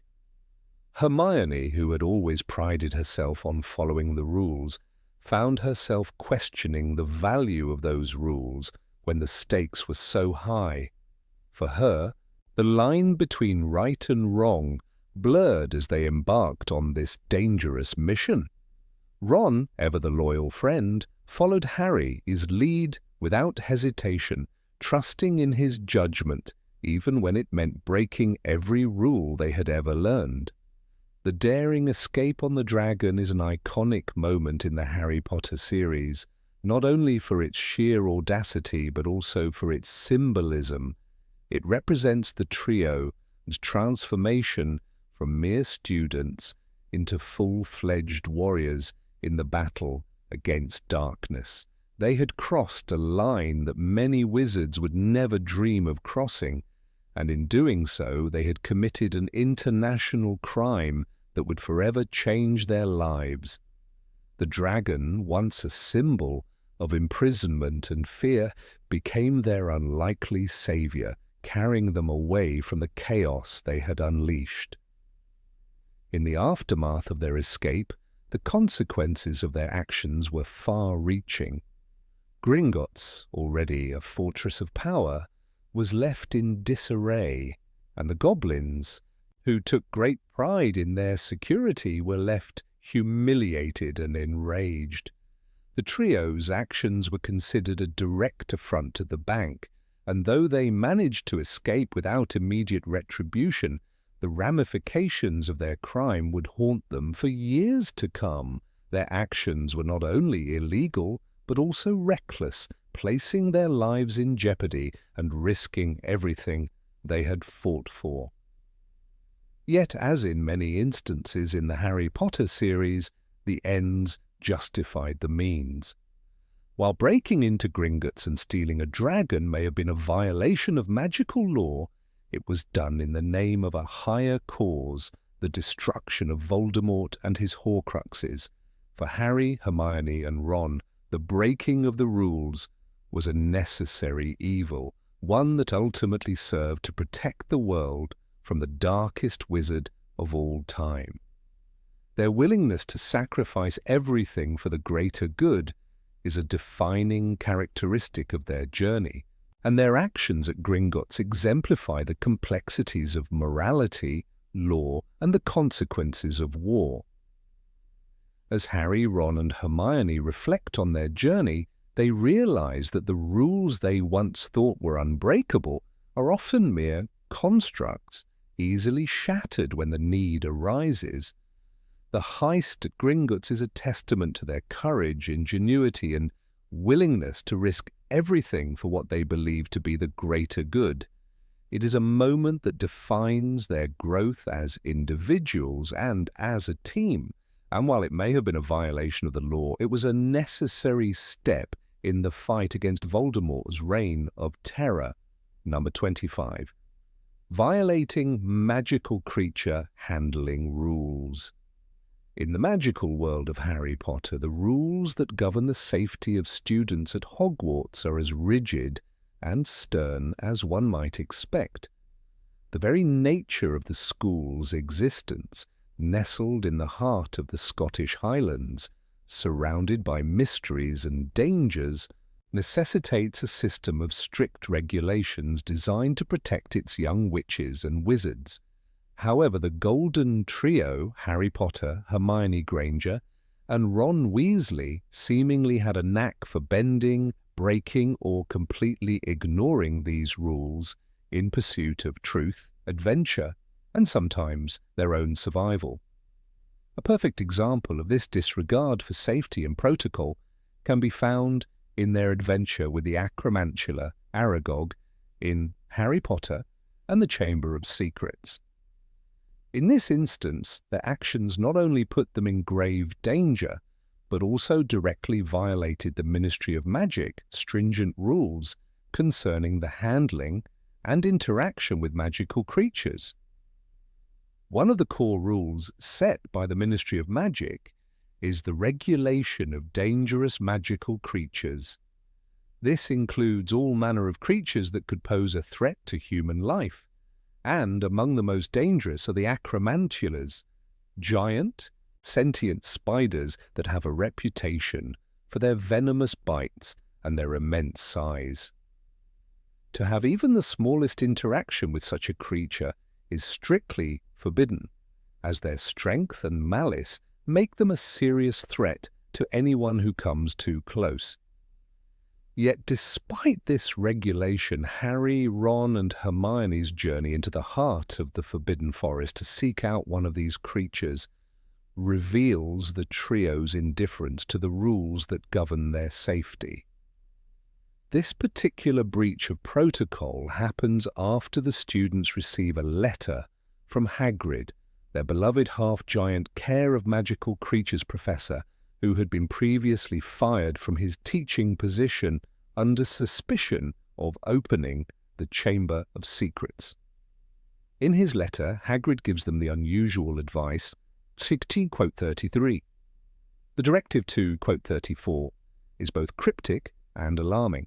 Harry and Ron, with Hermione's help, take it upon themselves to uncover the truth behind Hagrid, into mysterious words, even if it means breaking several rules.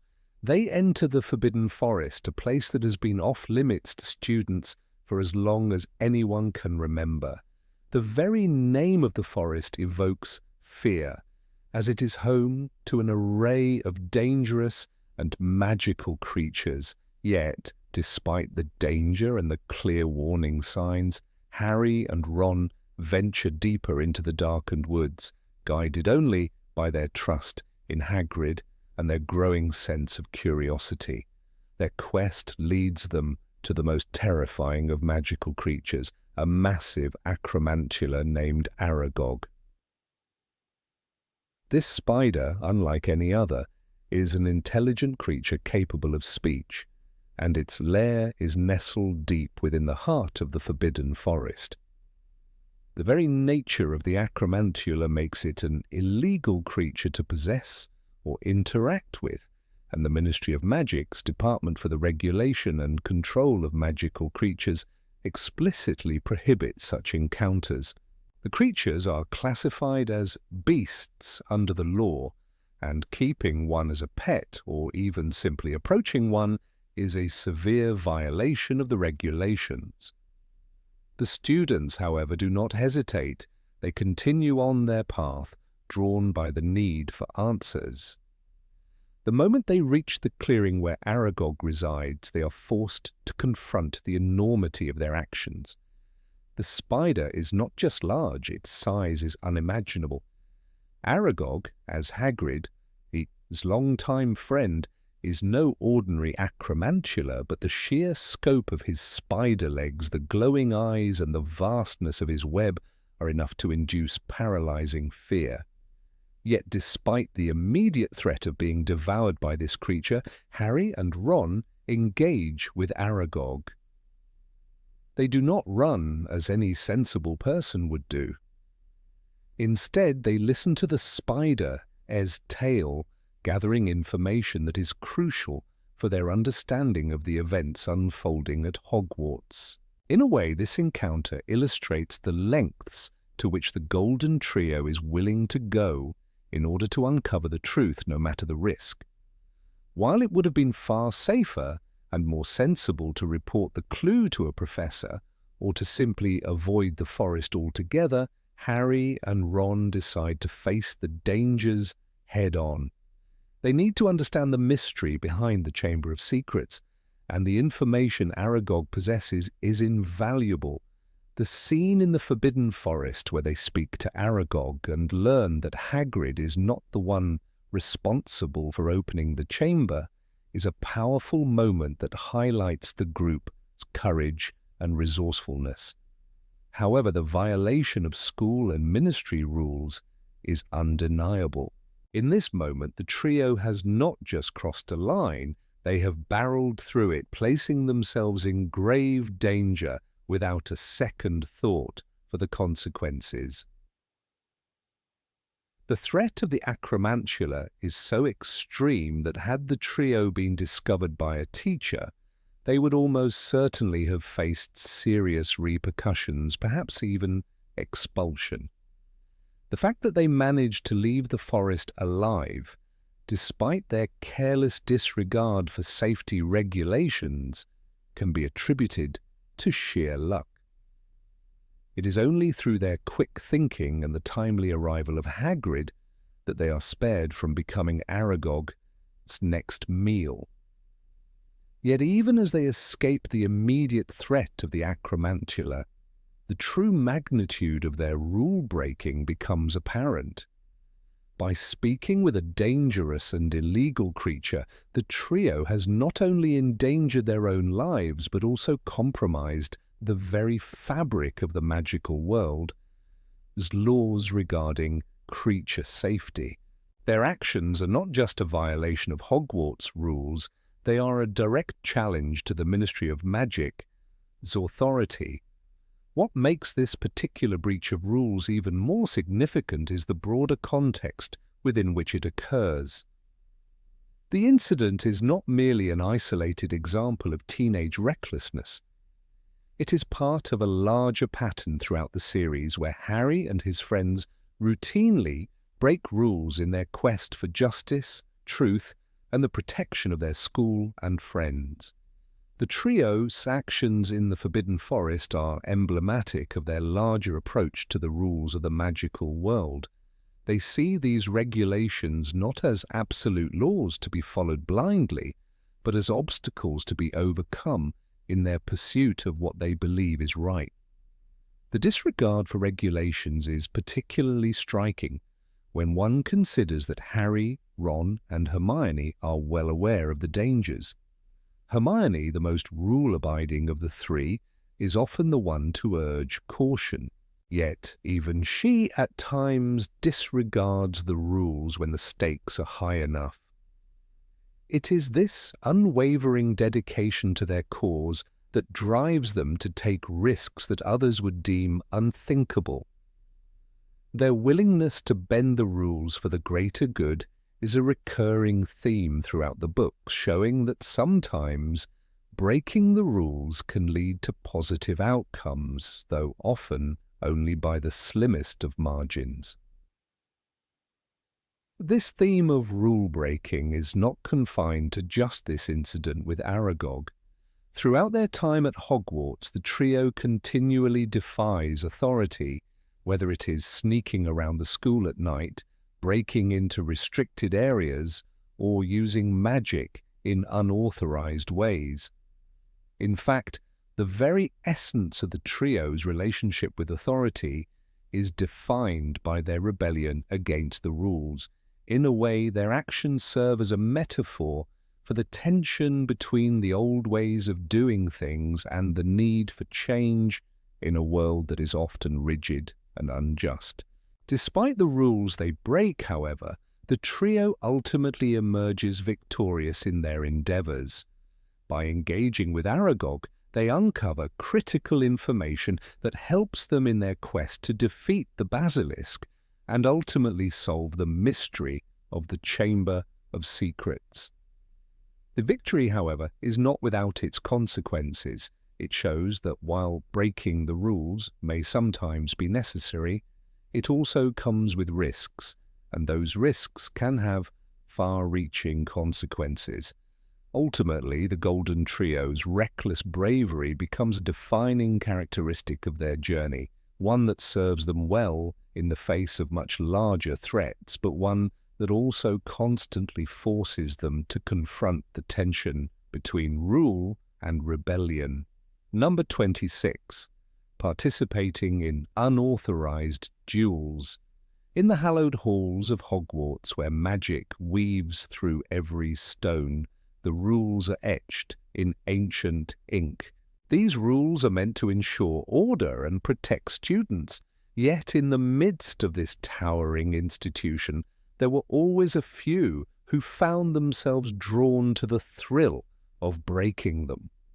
The Golden Trio, Harry Potter, Hermione Granger, and Ron Weasley were among the most frequent offenders, especially when it came to dueling. This was not a light-hearted pursuit for them. It was a matter of survival. Whether facing the prejudice of Draco Malfoy, the terrifying Death Eaters, or the dark forces that lurked just beyond the walls of the school, they had to be prepared. They didn't see dueling as a mere game. For them, it was a necessary skill for the trials ahead. From their first year, when Harry was introduced to the magical world, he and his friends began to form a bond that was strengthened by their shared experiences. They weren't the typical students who were content to sit quietly and study their books. The trio knew that knowledge alone wasn't enough to prepare them for the dangers they were bound to face. No, they needed to understand the art of self-defense. This need, coupled with their innate curiosity and thirst for adventure, led them to break the school's strict rules about dueling outside of class. The first notable instance of this defiance came in their second year, during a heated confrontation with Draco Malfoy, a student from a family that was notorious for its disdain of Muggleborns. Malfoy, never one to shy away from taunting Harry and his friends, found himself on the receiving end of an unexpected challenge. While most students would have hesitated or walked away, the trio found themselves standing in the Great Hall, eyeing Malfoy as he dared them to duel. Without a teacher in sight, it was clear that what was about to happen could easily be labelled as an infraction, but the adrenaline running through their veins pushed them forward. What followed was a chaotic and highly charged moment. As the students gathered around them, Harry, Ron, and Hermione did not hesitate. They knew that without proper supervision, they were breaking the rules. They could have easily gotten into serious trouble, but that didn't matter. They were more concerned with the necessity of defending themselves and standing up against the bullying they had faced from Malfoy and his cronies. It wasn't about the rules anymore. It was about proving that they could handle themselves. Later, when the trio would meet in secret to practice more advanced spells, it became clear just how far they were willing to go in order to be prepared. The Forbidden Forest, the Chamber of Secrets, and the mysterious Room of Requirement. Each one became a sanctuary where they could hone their skills without the ever-watchful eyes of professors.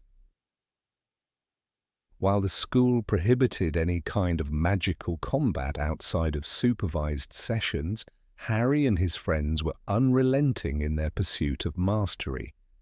They knew the risks involved, but they also understood the potential consequences if they were not ready when the time came to defend themselves.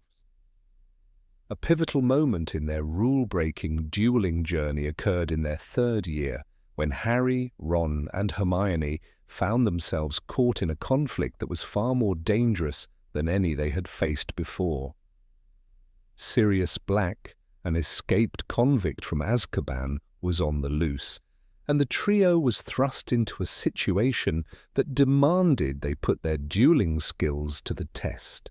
After a series of close calls, including an encounter with the shape-shifting Boggart in the Defense Against the Dark Arts classroom, Harry and his friends learned quickly that what they had learned from their secret duels was invaluable.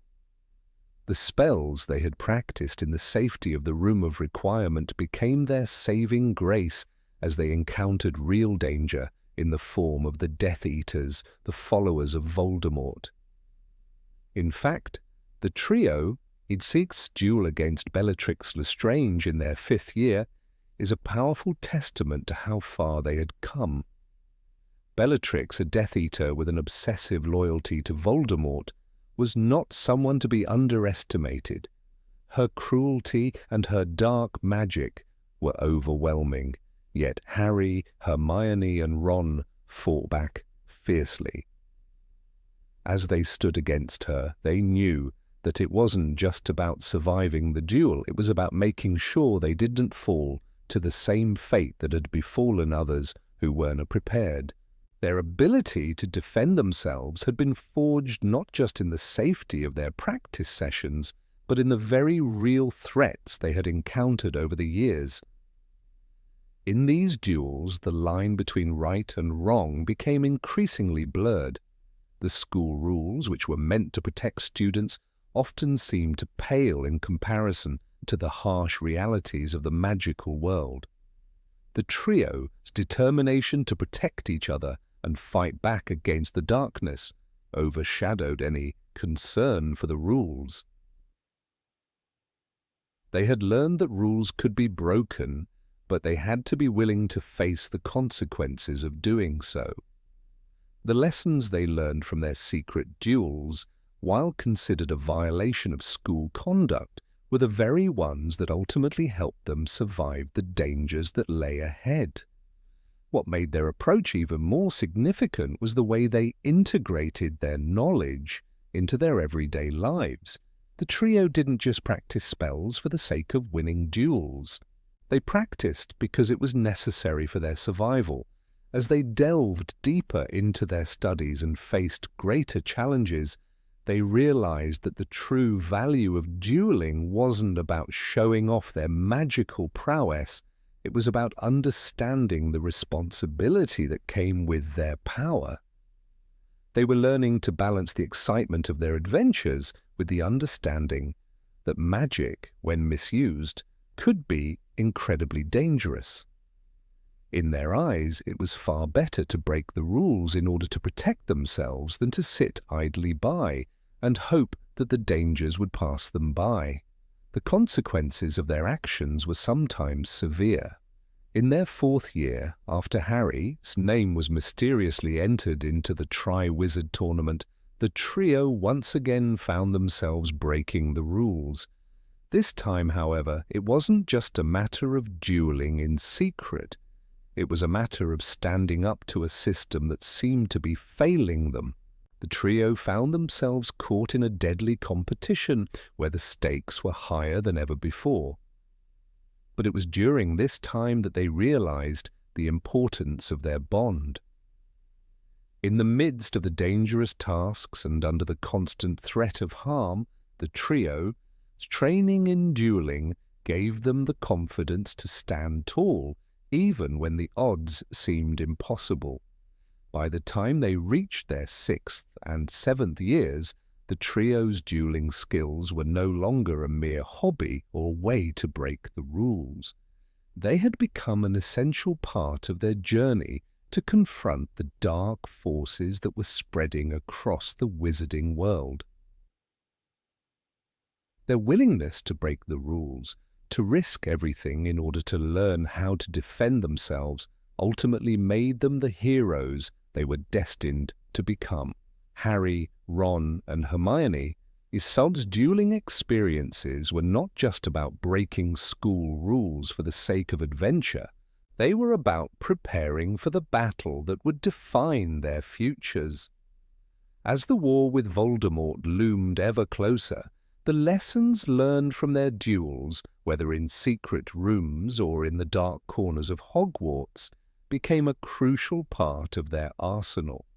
In the end, it was their defiance of the rules, their commitment to learning the art of dueling, and their unwavering determination to protect one another that helped them face the most terrifying of enemies.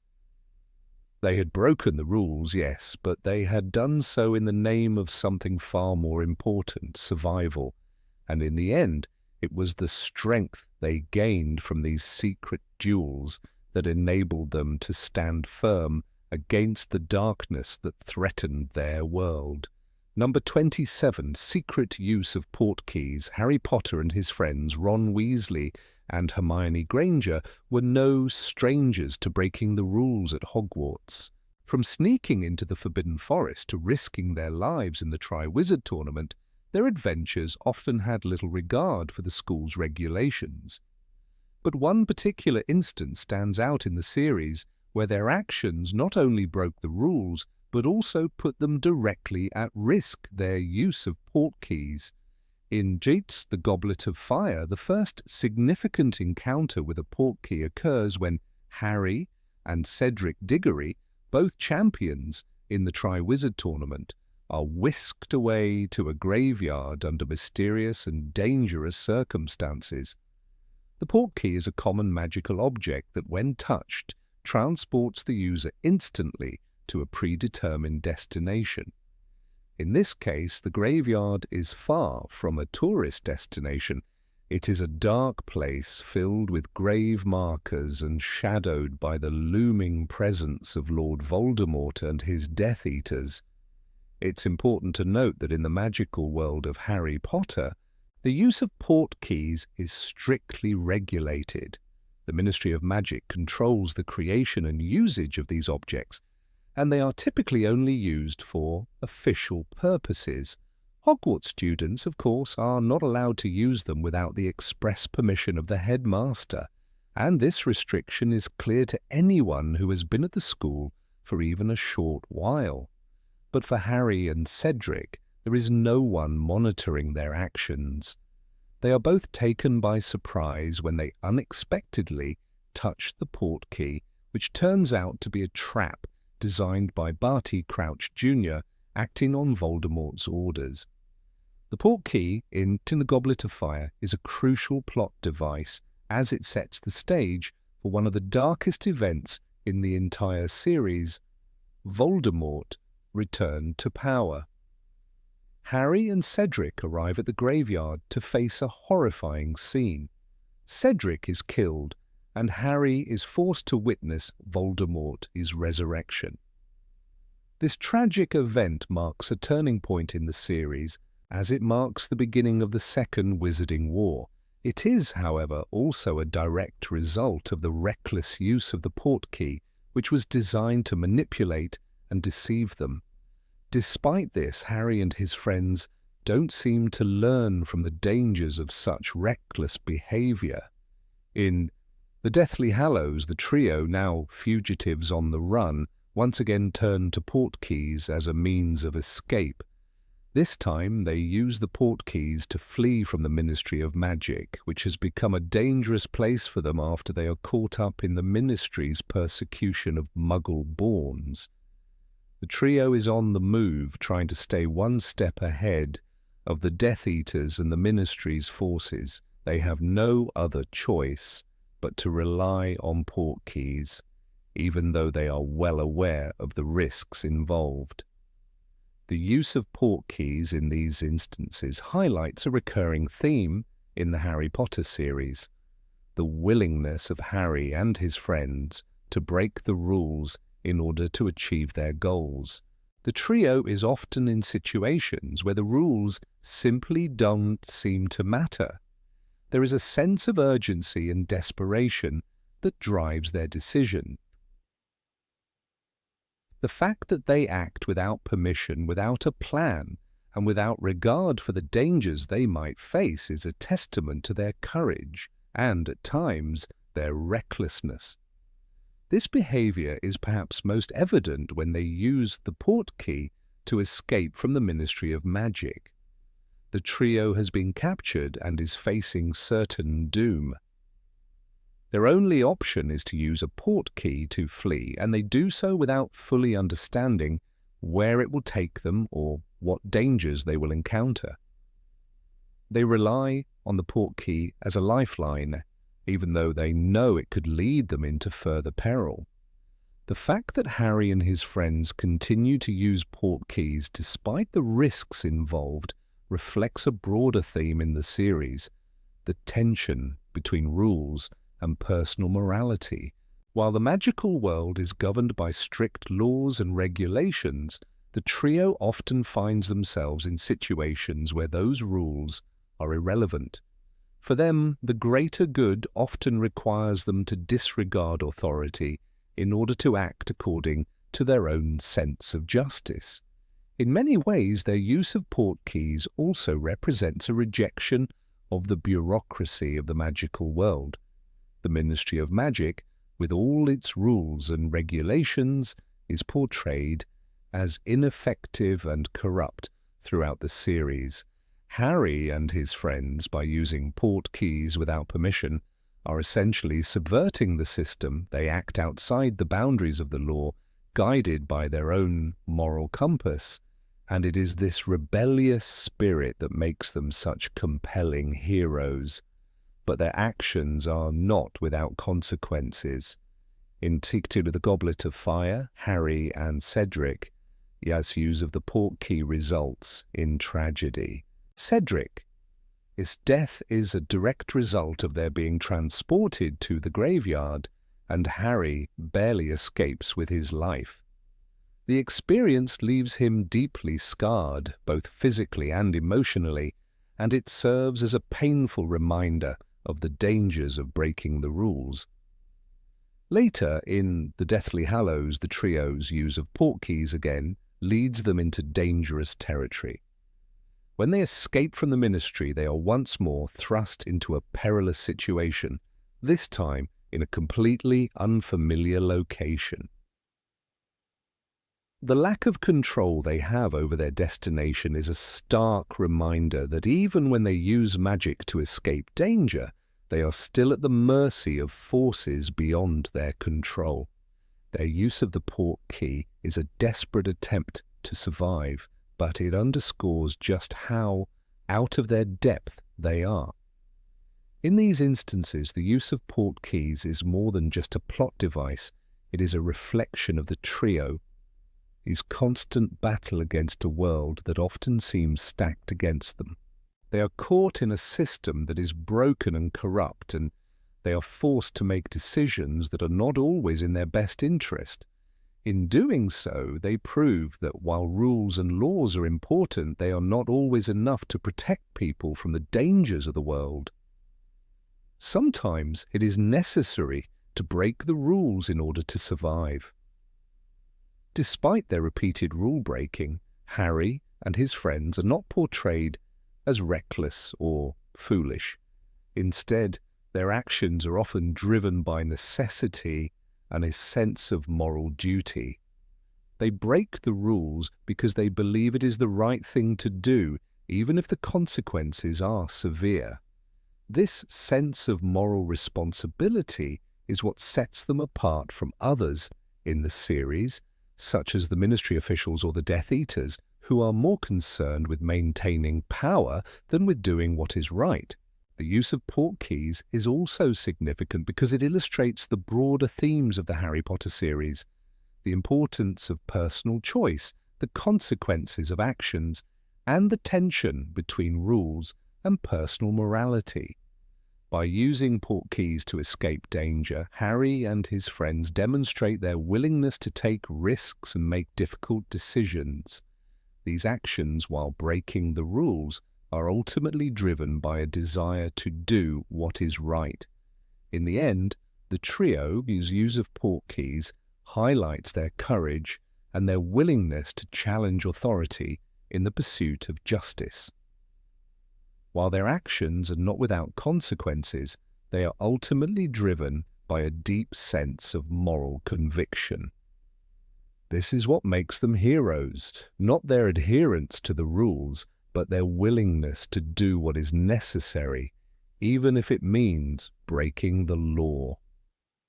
Number 28.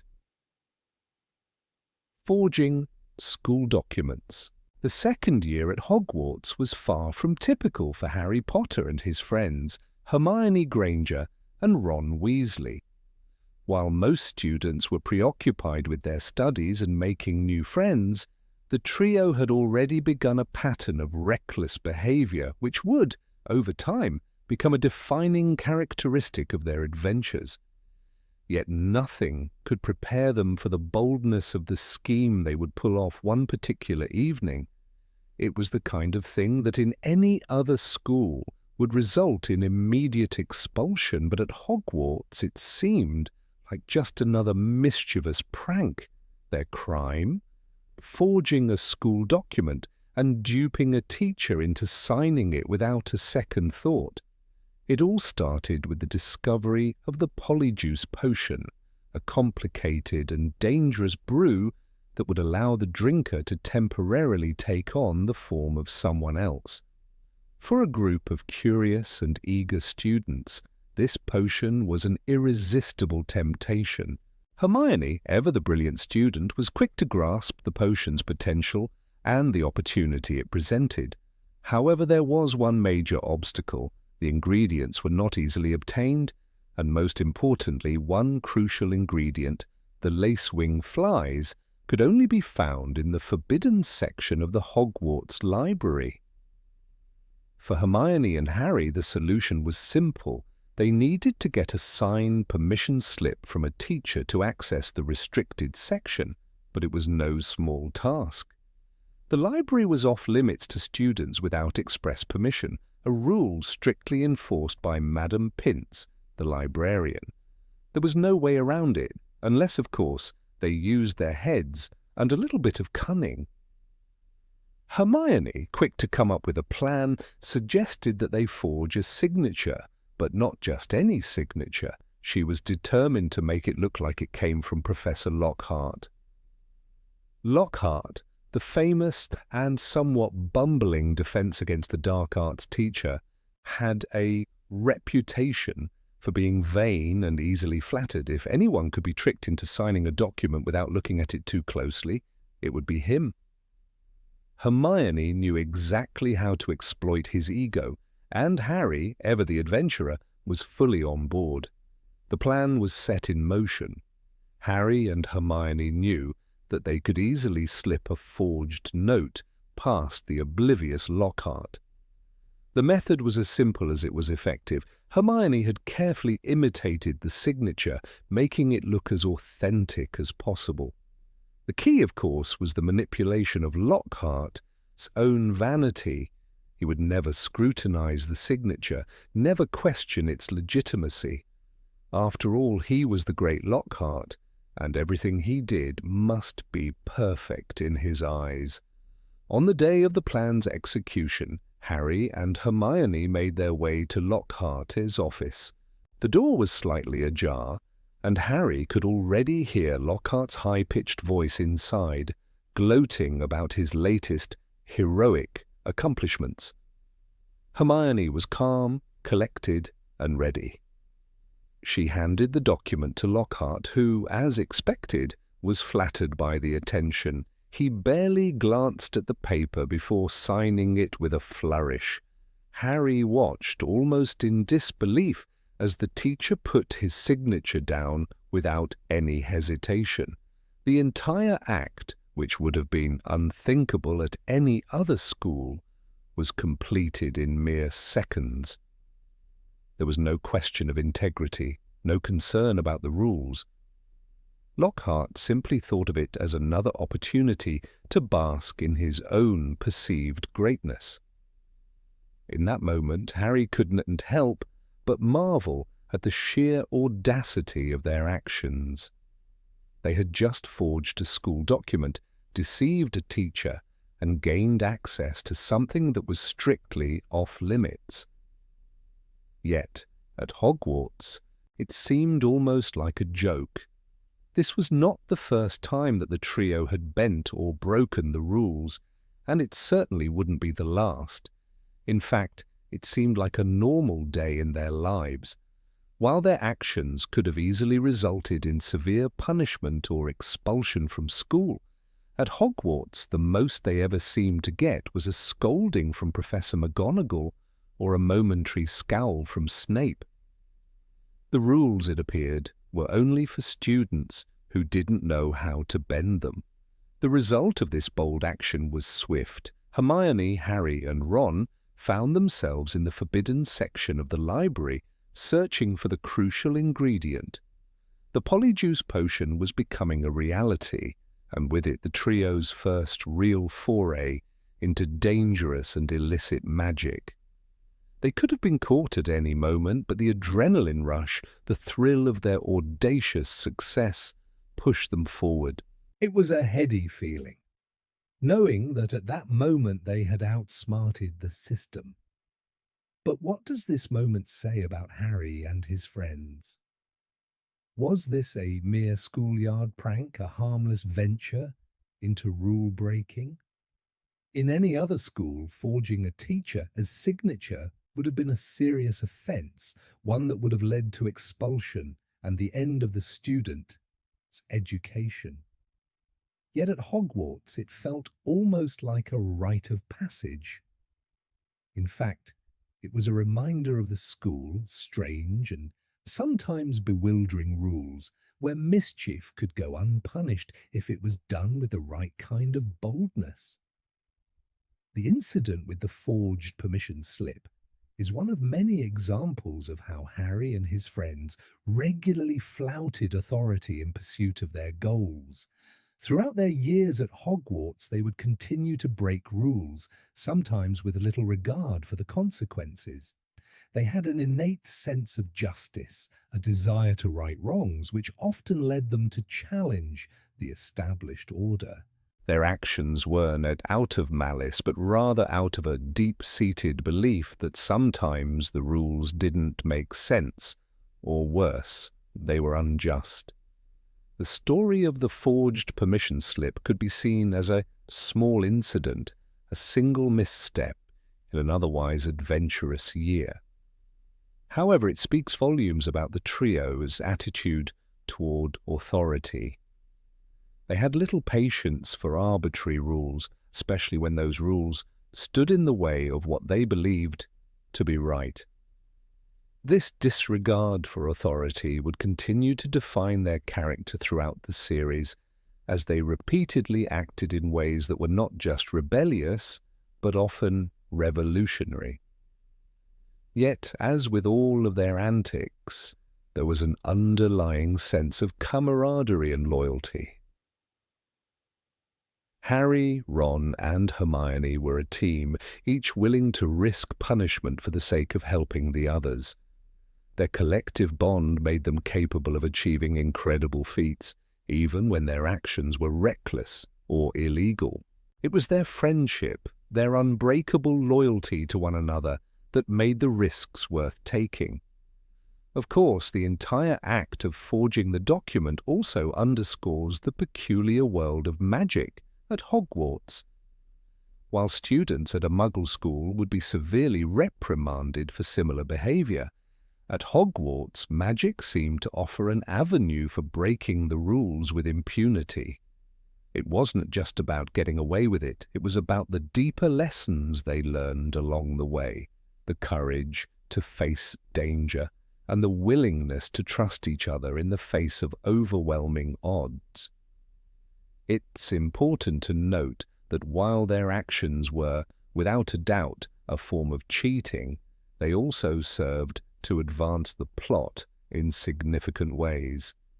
The polyjuice potion, a key part of the mystery surrounding the Chamber of Secrets, would not have been possible without their bold and, in some ways, illegal actions.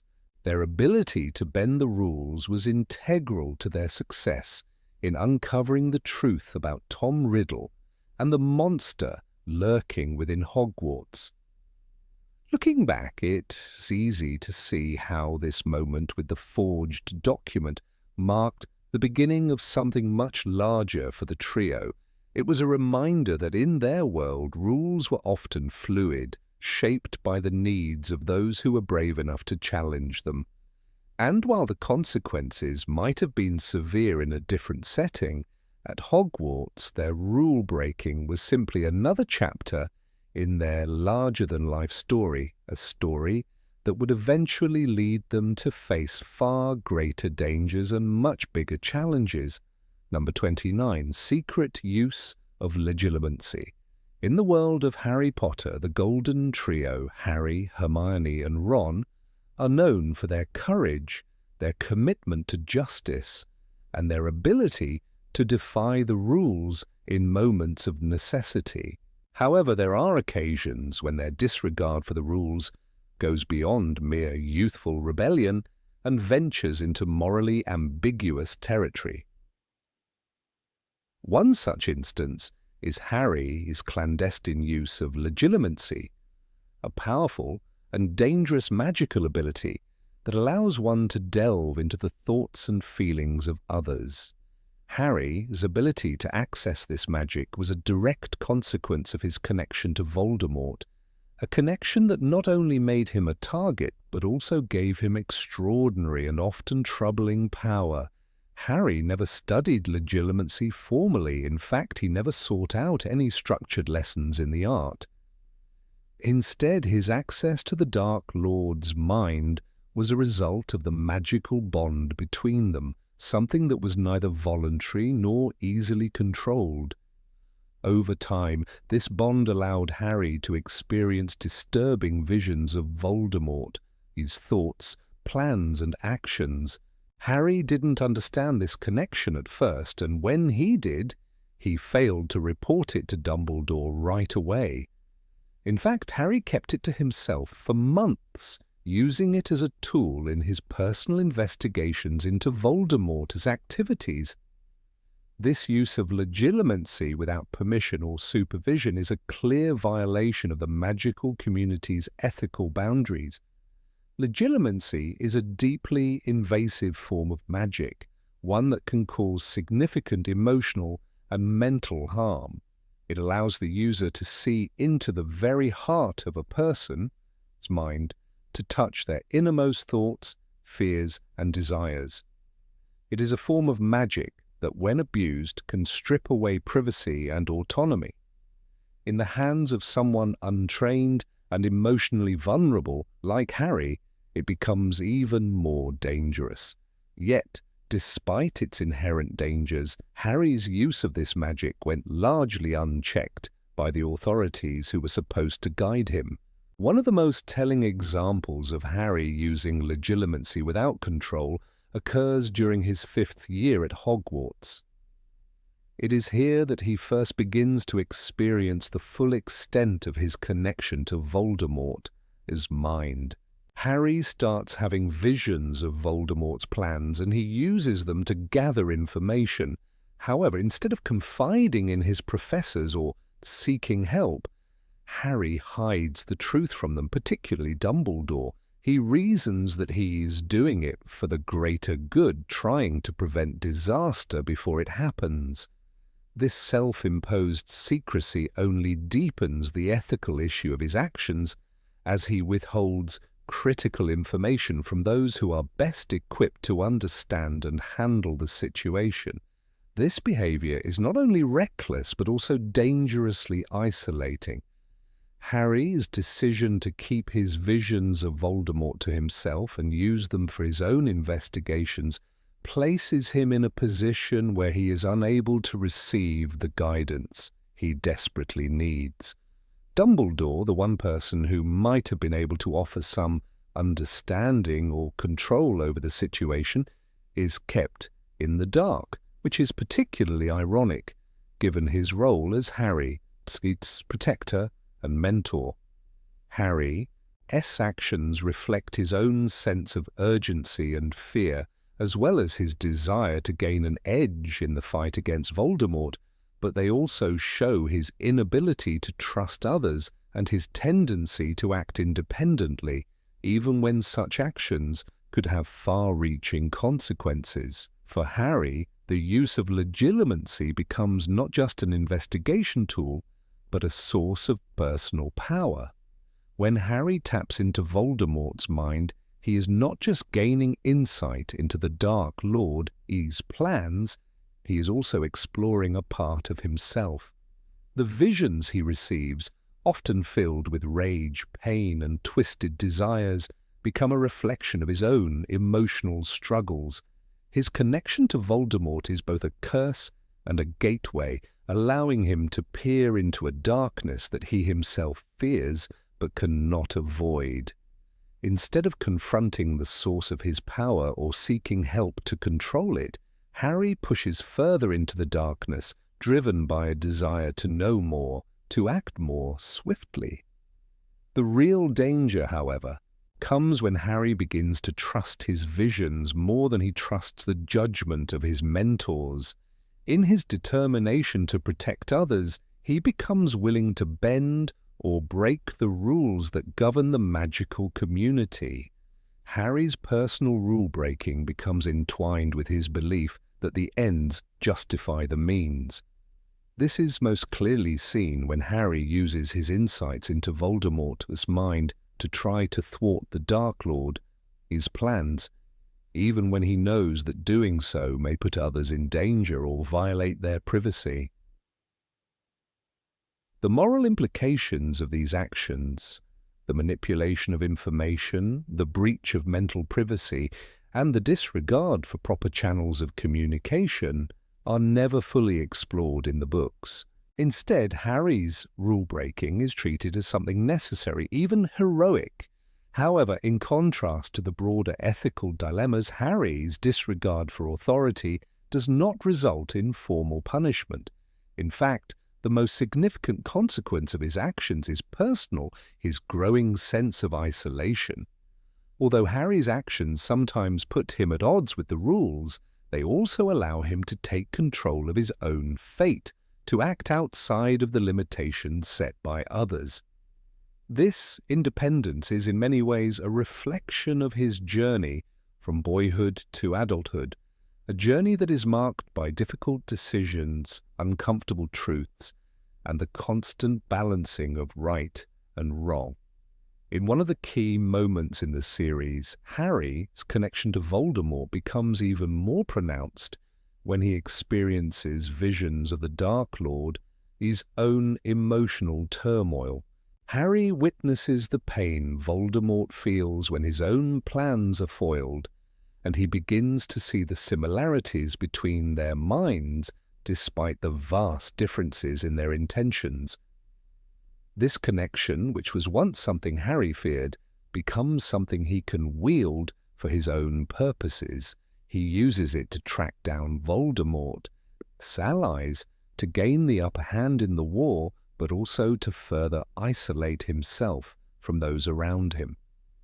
His experiences with legilimency reveal him an uncomfortable truth about his own emotional state.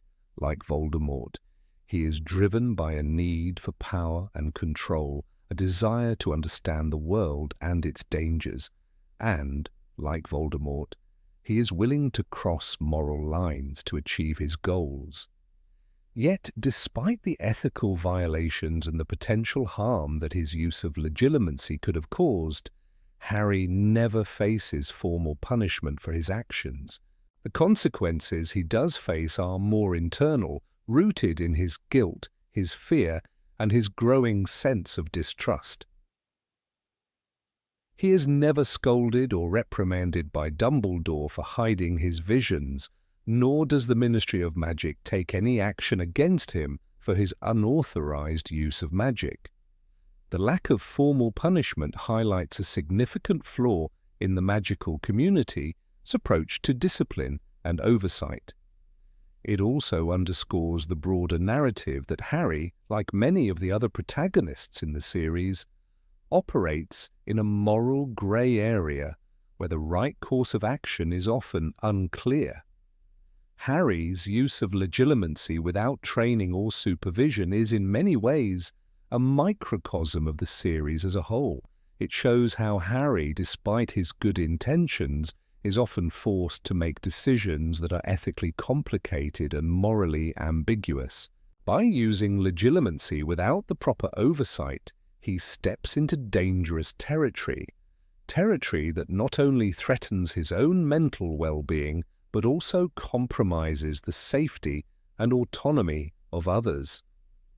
In the end, the lessons Harry learns about power, control, and the ethical use of magic are some of the most significant ones in the series, yet they are never fully explored by the adults around him.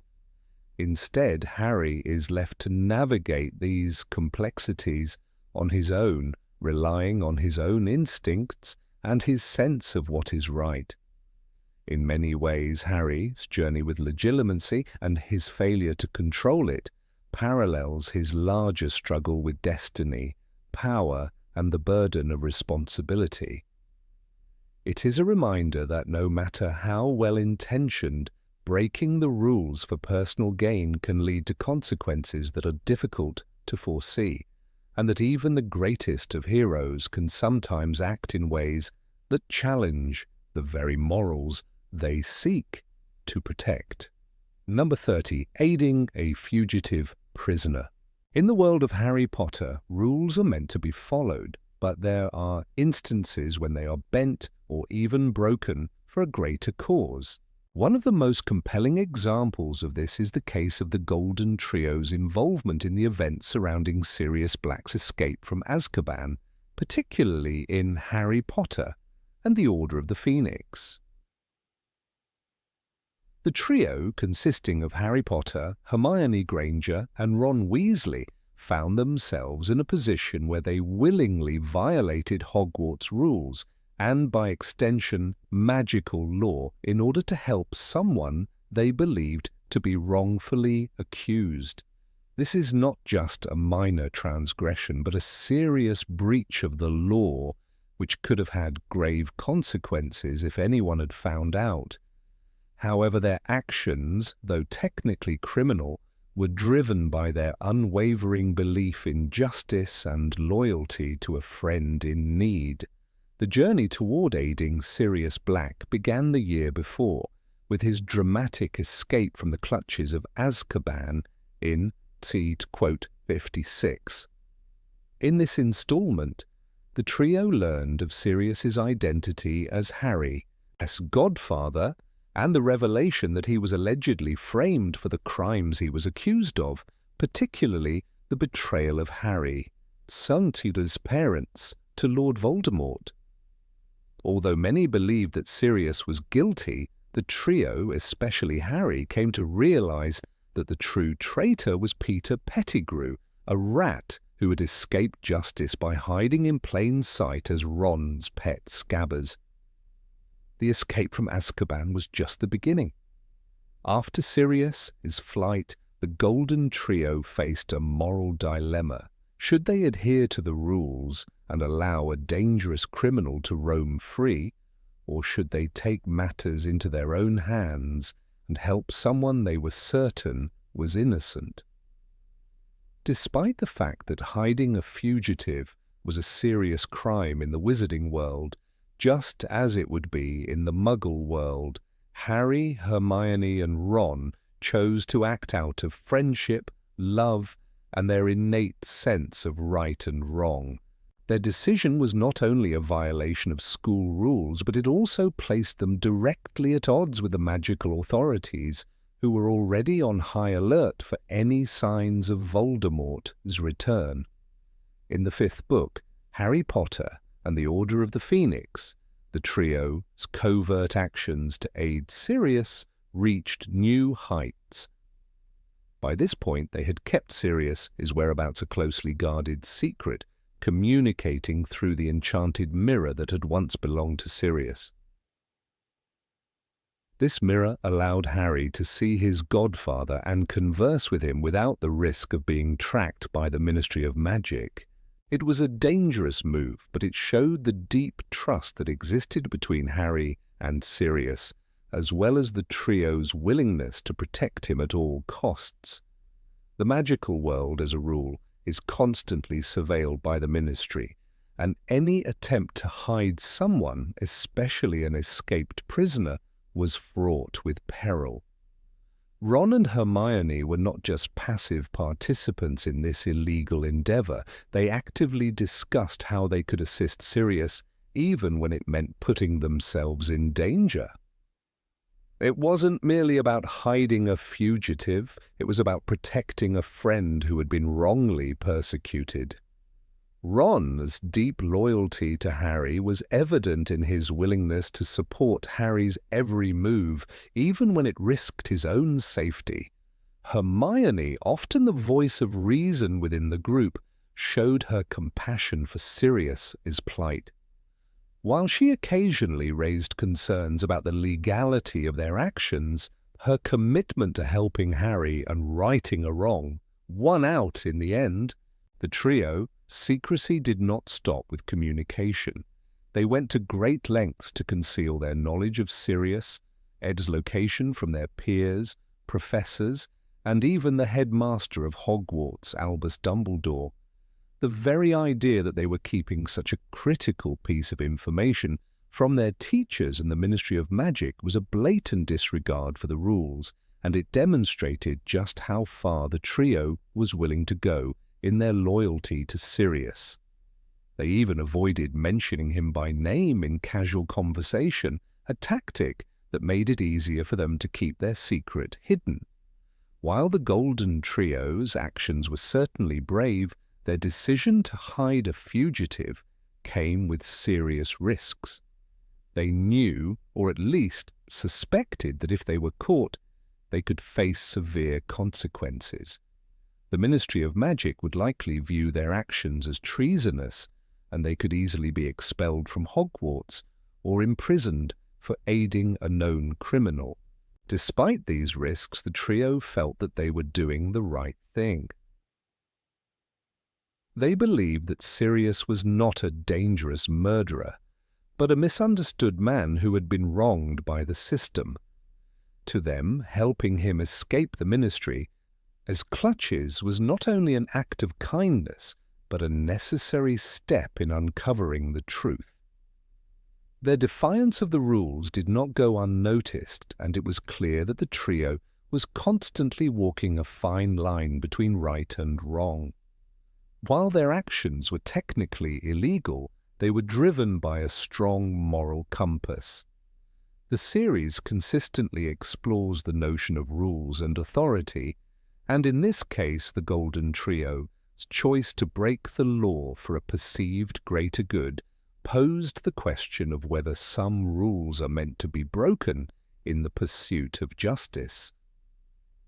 Throughout the year, Harry became increasingly desperate to communicate with Sirius, as he knew that his godfather was in hiding and that danger was looming on the horizon.